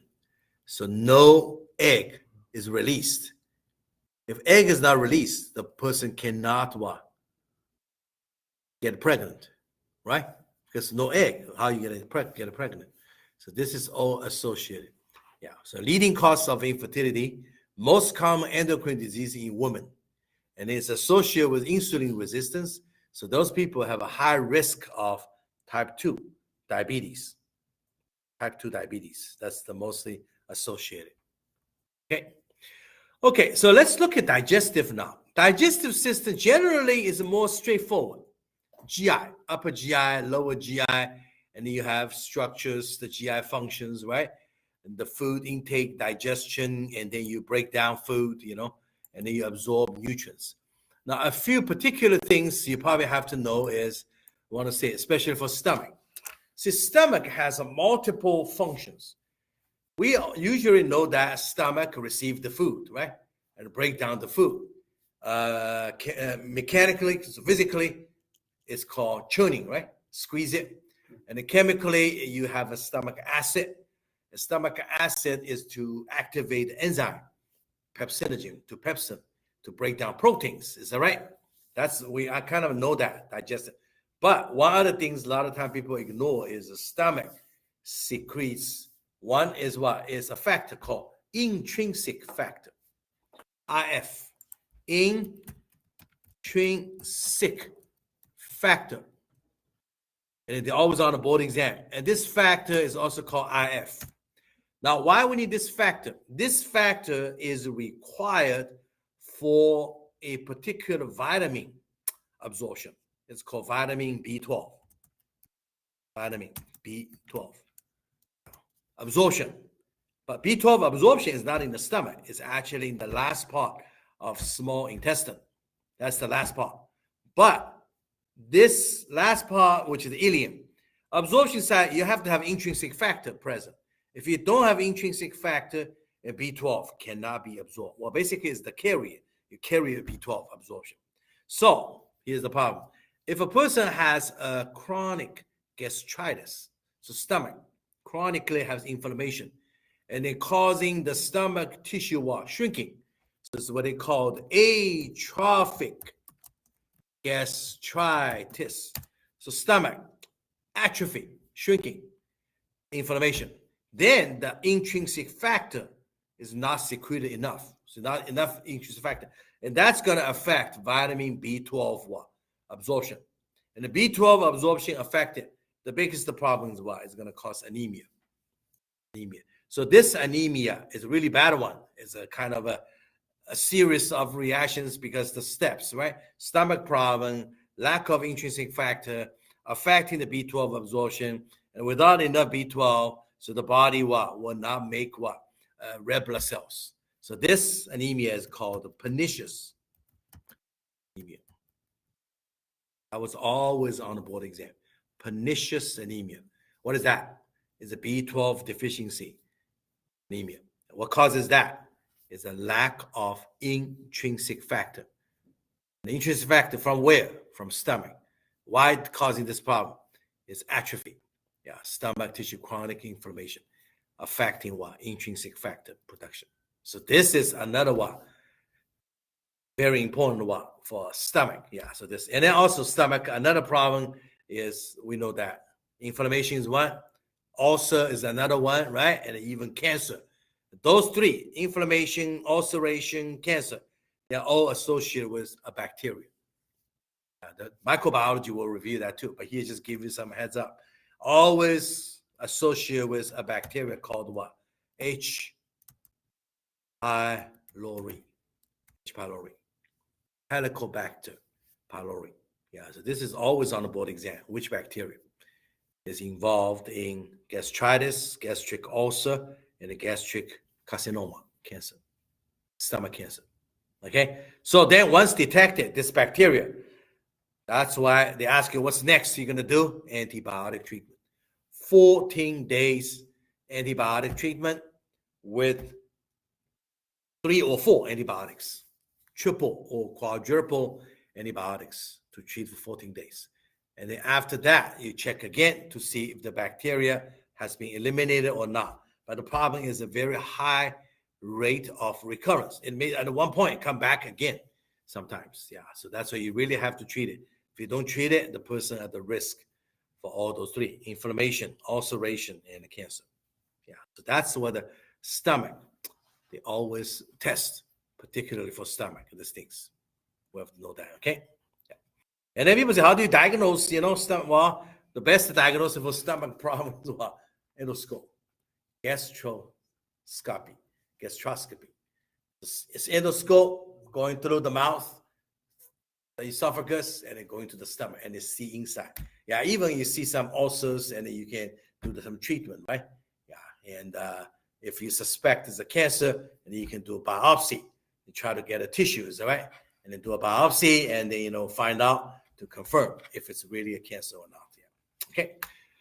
So that's for stomach. And then for the intestines, mainly actually what we can pay attention is they like to ask questions related to gluten. Gluten, somebody said gluten, cannot eat a gluten-containing food. That's going to cause poor digestion, distension, and absorption. Why? Because gluten, for people who are allergic to gluten-containing substance you eat, right? Gluten interact with an intestinal lining tissue structure. It's called microvilli. And microvilli lines the small intestine, the epithelial tissue, and they try to increase the surface area for maximum absorption of nutrients. So if someone has gluten issue, then gluten interact with that. It's like kind of an allergy. Then destroy microvilli. Then the absorption site area is not enough. So that's what affect what? Nutrient absorption. And microvilli is in small intestine. It's small intestine lining, yeah. Right. Yeah, it's lining tissue. It's a tissue, right? That's why you have to have a basic tissue knowledge, small intestine. So it affects absorption. Affect absorption. But how will people feel? Well, absorption, then the lack of nutrition. Right. And plus damaged tissue, you may have abdominal discomfort, nausea, vomiting, distension. Just feel like something you eat is not quite well digested. That's what you're feeling. Strong reaction. So then when they detect it, then you have to avoid gluten-containing food. And then symptoms as well improve. So that's the gluten. And then you have to know the name of a disease. Actually, if people are allergic to gluten, what the disease is what? It's what they call celiac disease. Celiac disease. Also, sometimes they call celiac sprue. Celiac sprue. Yeah, same thing. Okay. So this is gluten related. Now, and another thing they may ask in nutrition, what food has gluten? So, or they just say, this patient has this, diagnosed with a gluten allergy. So which of the following food should be avoided? So that actually basically asking what food contains lots of gluten. Yeah, cereal products, wheat, rye, barley, and all those cereal products. Yeah. So then you have to avoid. It's a high gluten. So these days, at least when you buy the fruit product in the supermarket, they label, right? They label it saying it has gluten or no gluten. Yeah, gluten-free. Yeah, but gluten-free food usually is more expensive. Yeah. This is the one. Now, another one, they sometimes test, but this is actually most people know that. You know what? Some people are allergic to what? Not allergic. They just cannot tolerate the milk, yeah, dairy products. It's called what? Lactose. Right? Lactose intolerance. Lactose is a sugar in the dairy products because this is basically a very simple reason is a lack of enzyme, lactase. If you don't have enzyme, you cannot break down lactose, right? Then lactose is not going to be broken down. It will not be absorbed and then go what? Just digestive system. But the thing is, it's a solute. It could attract lots of water from the intestine, right? And it causing what? Diarrhea and abdominal cramping, is right? Yeah. So this is a lactose intolerance, which is milk containing dairy products. That's actually easy. Yeah. Lactose, we all know that, right? Yeah. But gluten, lactose, those are all related with digestive. And then also digestive is not just actually we talk about stomach, intestine, also accessory, liver, gallbladder, and pancreas. Does that make sense? A pancreas. So in this case, you would think, well, liver has a lots of things. Like a biggest thing, chemical that can cause a liver damage is which one? Alcohol, right? You have to know that. Alcohol. Alcoholic, right? But if a person is not alcohol, never drink, but still have a liver chronic condition, damage, hepatic cirrhosis, hardening of liver, even later on become liver cancer, then that's what? Hepatitis. Virus infection. So liver, virus infection is one. Alcohol is another one. All right? That's why both, even though different mechanism causing liver damage, one is a viral infection, one is alcohol, chemical damage, right? But and the result is the same. Liver damage, hardening, and eventually can lead to what? To liver cancer. Okay, liver cancer. And the gallbladder, mainly you know that is the stone, gallstone, right? Gallstone blocking the bile transfer, and they have lots of what? Conditions with the gallbladder, inflammation, gallstone. The pancreas, of course, pancreatitis, inflammation. Actually, pancreatitis is very interesting. It's associated with the gallstone. It's associated with alcohol. So binge drinking, drinking a lot, or you have a gallstone problem, never saw. And one day it may trigger what? The pancreatitis. Yeah, pancreatitis always on the board exam is they ask you the lab test. When the pancreatic tissue is inflamed, so damage some of the pancreatic cells, and then the pancreatic enzymes in the cells will be released into the what? To the bloodstream. So when you do blood test, two enzymes. One is amylase, another one is what? Lipase. I was always on the board exam, never missed it. Lipase, amylase, increase the level. What does it indicate? It's a pancreatitis, pancreatic problem. Mostly is inflammation.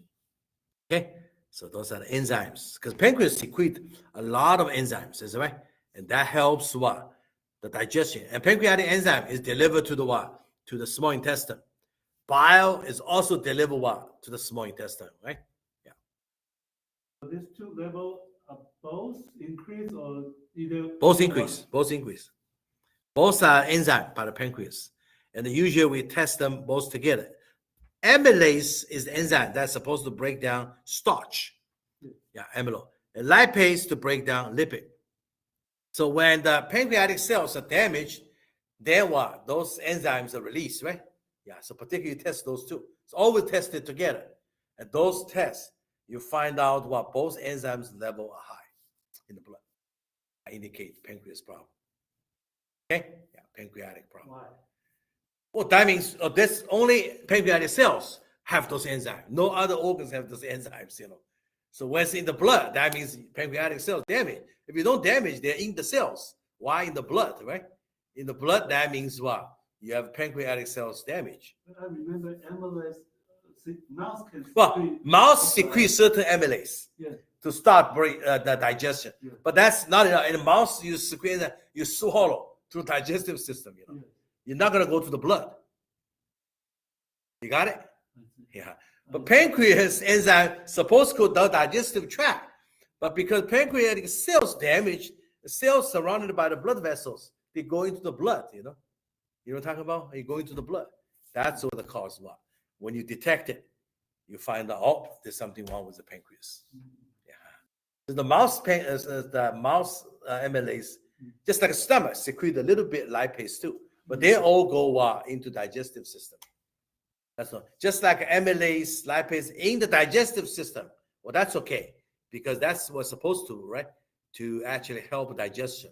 But if you go into the blood level, that means what? Pancreatitis. Yeah. This is always, I think, a long time, 10, 20 years even on the board exam. See, certain lab tests, we're going to review that. Always on board exam. Like one of them we talk about is what is that called? Oh, liver. If the liver is damaged, Well, liver is a detoxification center, right? And then you do have some enzymes for liver. Is what? Liver enzyme. What enzyme? ALT, AST. Is that right? Enzyme. And also liver is the metabolic center, try to detoxify something. See, there's a chemical which is very toxic. It's called ammonia. Ammonia. And it should be detoxified by the liver. And the liver convert ammonia to urea. And the urea send it to the kidney for elimination, right? No problem. But urea is not that toxic, but it's coming from ammonia. When the liver failed, ammonia cannot be converted to urea. So the blood ammonia level is what? Is very high. So high blood ammonia level indicates liver problem. And you know what? Ammonia is a toxic substance. You know what's particularly toxic is about? Is ammonia travel in the blood, right? Going to the brain damage. So that's why another thing is explain why a person has a liver problem, chronic. Eventually they die. Always died from what? Died from hepatic coma. So liver coma. Why? Ammonia. Very simple. Ammonia going to the brain and then damage the brain tissue. So person dies. So that's why you have to know all kind of relationship. Well, here we talk about blood tests. Yeah, we'll have a topic, review the blood tests later. Yeah, so you have to know all those blood tests. You're testing for one particular things. What is that, right? So all of those tests, okay? So this is for the, what we talk about is what? Digestive system. Now, urinary system, that's about the kidneys, right? Kidney is a filter, filters blood, and the blood what has to go to the kidney being processed. So what they ask you, if a person's kidney is not working, kidney failure, what you're gonna do? Well, you have to do a machine to help the kidney to filter the blood. So this device, you have to know that, or the process is called hemodialysis. Yeah. Hemodialysis is what? Is you connect the patient's blood vessel to the machine, and the machine will do the kidney job, filter materials, right? Waste product, excessive substance. And then once it's done, they will return the good, clean blood back to the body. Dialysis. Yeah. 3 times a week, each time, 3-4 hours. Yeah. My father-in-law does that every week. Still right now? Yeah. Yeah. Well, 3 times a week. Yeah, and each time like 3-4 hours, a person get exhausted. Because think about it, that's from TCM. Your blood has a lot of essence. Now you do dialysis, blood leaving your body to the machine, and then come back. Then what? You may lose some essence, even though it may not be detected. That's why people feel like after dialysis, extremely exhausted. So what is the problem? Dialysis is that kidney failure. What causes that? Diabetes or high blood pressure? Some other condition. Aging. Aging. He's 90-some years old. Oh, that's actually, yeah. And each time they weigh his weight and determine how long It's gonna do it. they will do it. Yeah. Weight from different from 2 days ago. Yeah. It gain, So you have to keep going, right? Yeah, because you have lots of waste generating in the body. If you don't do it, accumulates, that could cause a problem. Yeah. So kidney is a filter, we know that.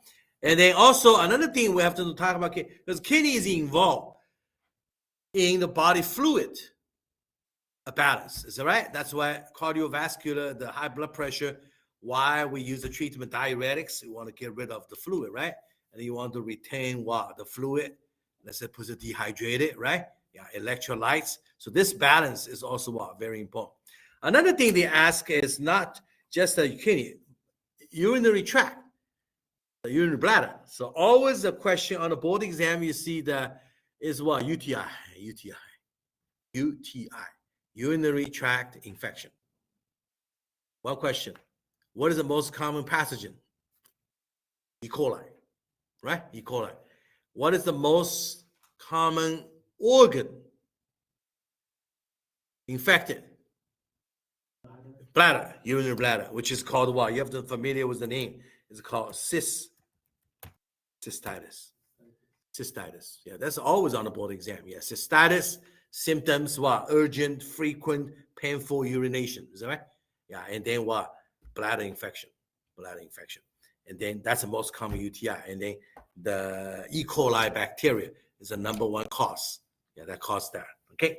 And also another thing they ask is what? For urinary tract. See, urinary tract problems in men, particularly in men. A man, usually UTI is not very common. Okay. If it happened, and also with difficulty urination, right?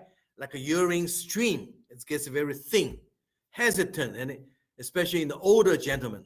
Now you think about what problem? Prostate gland. So prostate gland, because it encloses the first part of the urethra. When it's enlarged, it squeezes the urethra, so blocking the urine outflow. Cannot come out. Is that right? That's why urinary symptom. So prostate gland manifestation is in what? In the urination manifestation. Okay, and easily what? They can get infection. Okay, and then don't forget, this is age related totally. Yeah, I think in the pathophysiology class, I mentioned that men 70 years old, 70% of chance to have enlarged prostate gland. If a man reaches 80 years of age, 80%, 90 years old, 90%.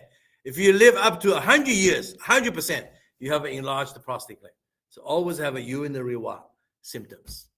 So this is, we know that, okay? So for urinary problems, we know that. Another one, for female urinary, UTI is more common. Plus another one is called what? Urinary incontinence. Incontinence, female more common, elderly more common, is that right? Loss of what? Bladder control. So leaking of urine, right? Leaking of urine.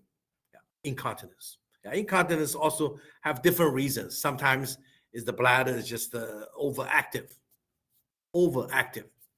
And then sometimes is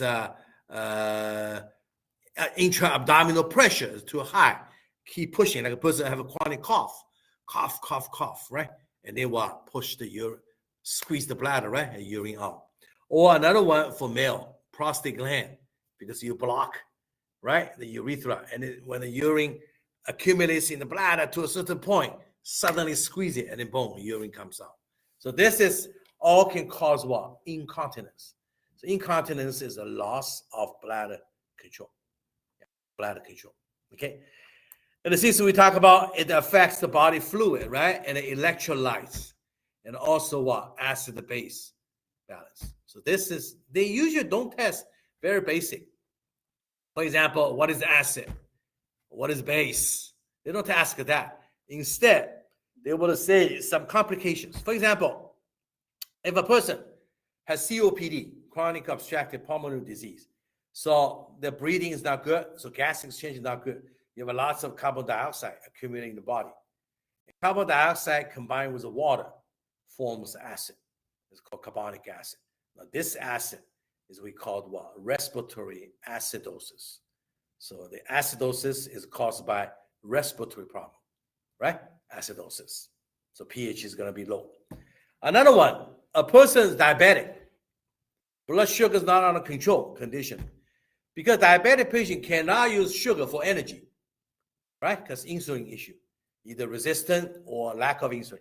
But then the body try to use what? Fat. Break down fat to get ATP.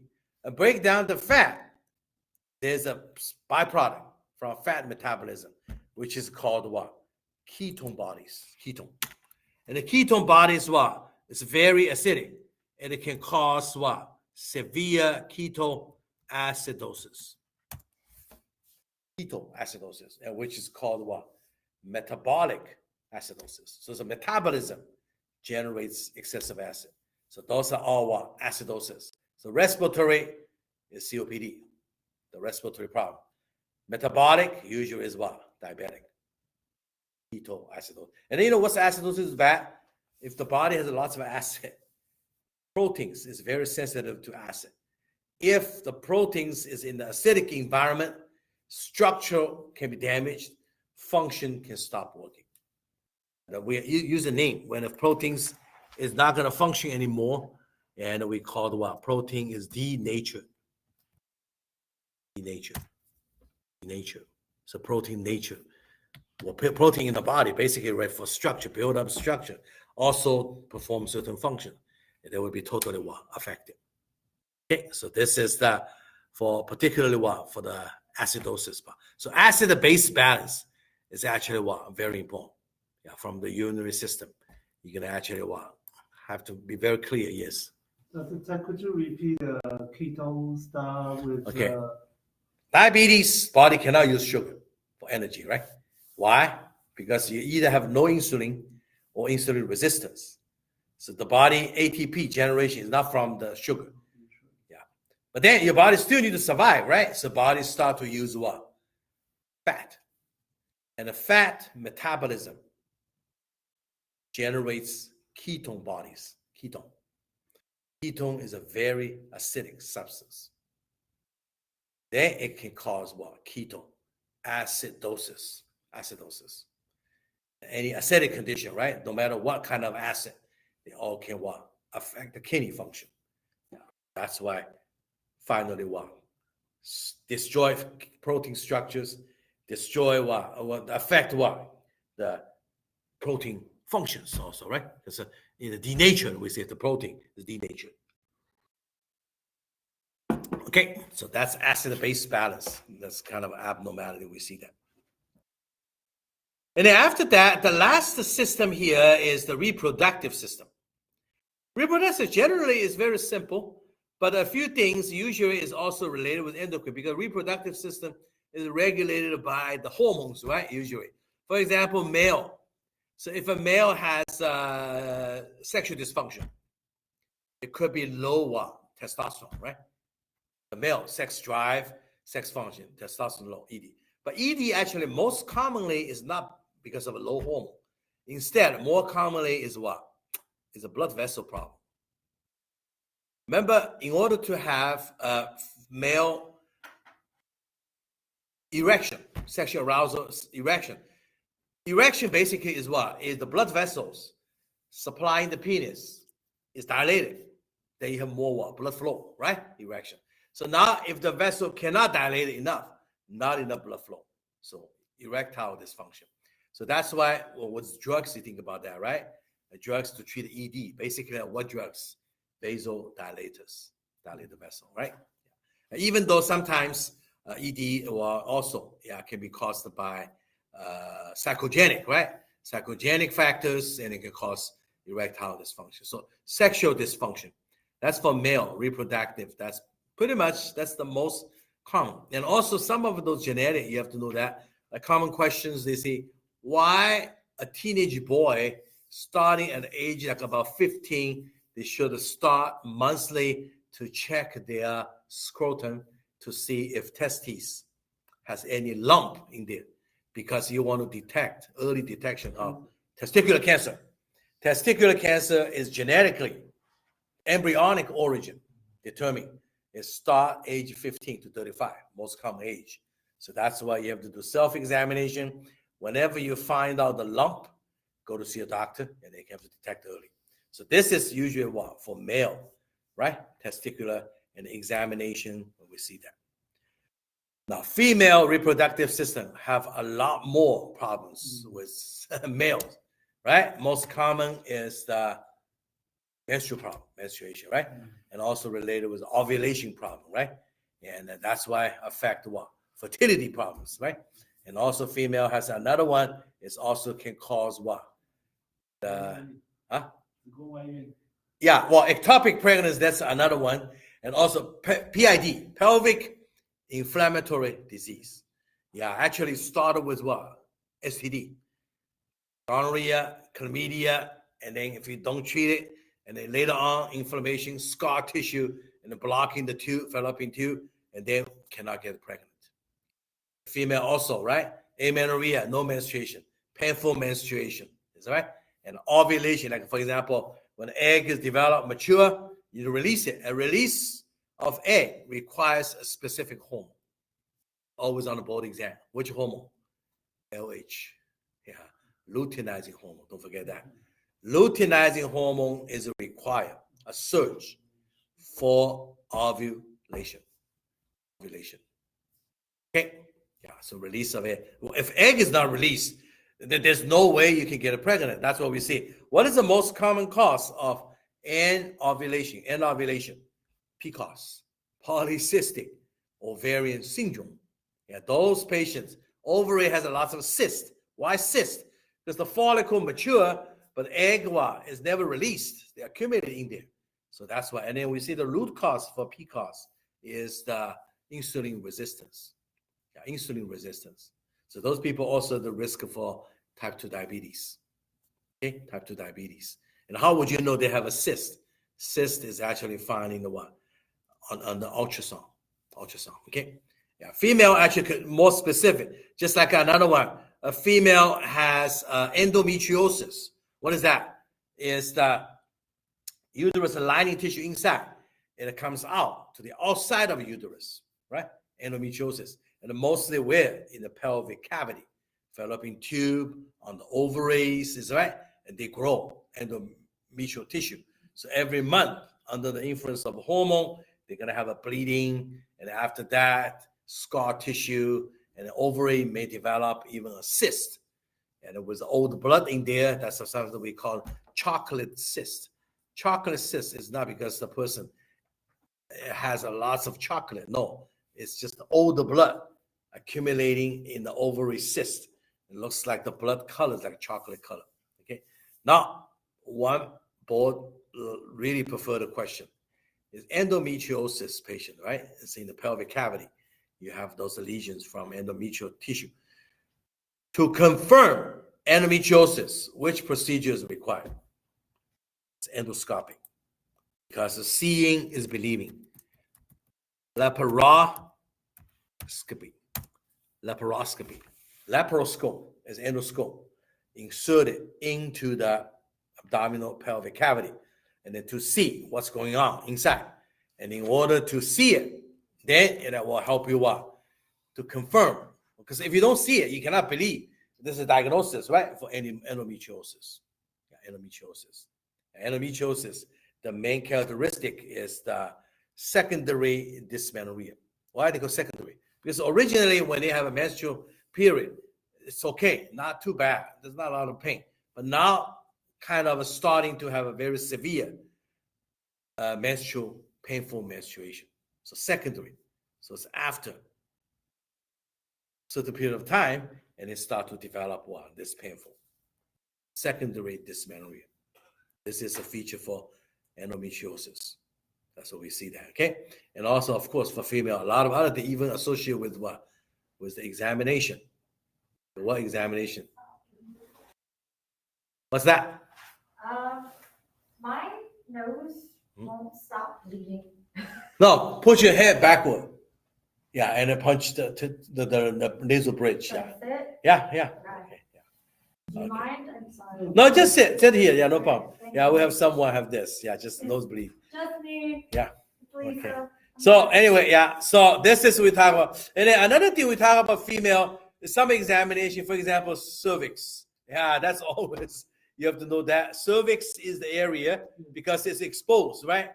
With the sexual intercourse, you're gonna always have to have a contact with the penis, right? With the environment, so you can get what? Cervical inflammation, ulceration, cancer. That's why the procedure is what? Pap smear. Pap smear is always an exam. When a person starts sexual life, pap smear is required. How often? Annually, every year. Yearly pap smear. Pap smear. Now, next question. When pap smear, you find out there's some abnormal cells. Abnormal cells that is not like a normal cells. Then the next step is what? Is to need to have an endoscopic examination with a biopsy. And this is called colposcopy. So colposcopy is done if pap smear is abnormal. Then you need to what? Well, of course, usually first time abnormal pap smear, you're not going to do colposcopy right away. You're going to follow up, right? And maybe you think it's inflammation, have some treatment, and then to see if things improve. If not, and then colposcopy under endoscope, and then you're going to check what? Do a biopsy, get a tissue to see if there's any cancers over there. Is that right? Yeah, so this is actually what routine is. So pap smear, you have to do it every year. Yeah, So in a cervical cancer, another question they always ask is associated with a virus infection. Which virus? This is always on the board exam. HPV, human papilloma virus, but not all of them. Human papilloma virus generally is for warts. Warts. We all have a wart on the hair, on the feet, but it's certain strains of HPV, certain strains, like certain types of HPV is associated with the cervical cancer. So that how do you prevent? That's what another thing, prevention on this. Well, safe sexual practice, but plus what? We do have vaccine. Yeah. HPV vaccine. Okay, so that's the review. It's about a time again, you know. So you need to actually do those questions yourself, even those basic. If you try to review your anatomy, physiology, and try to pull it out, and then also try to answer those questions, if you can find out and then associate with some clinical ideas, yeah, you will be well prepared. So next week we'll do pathophysiology, okay? Would you Yes. explain colposcopy again?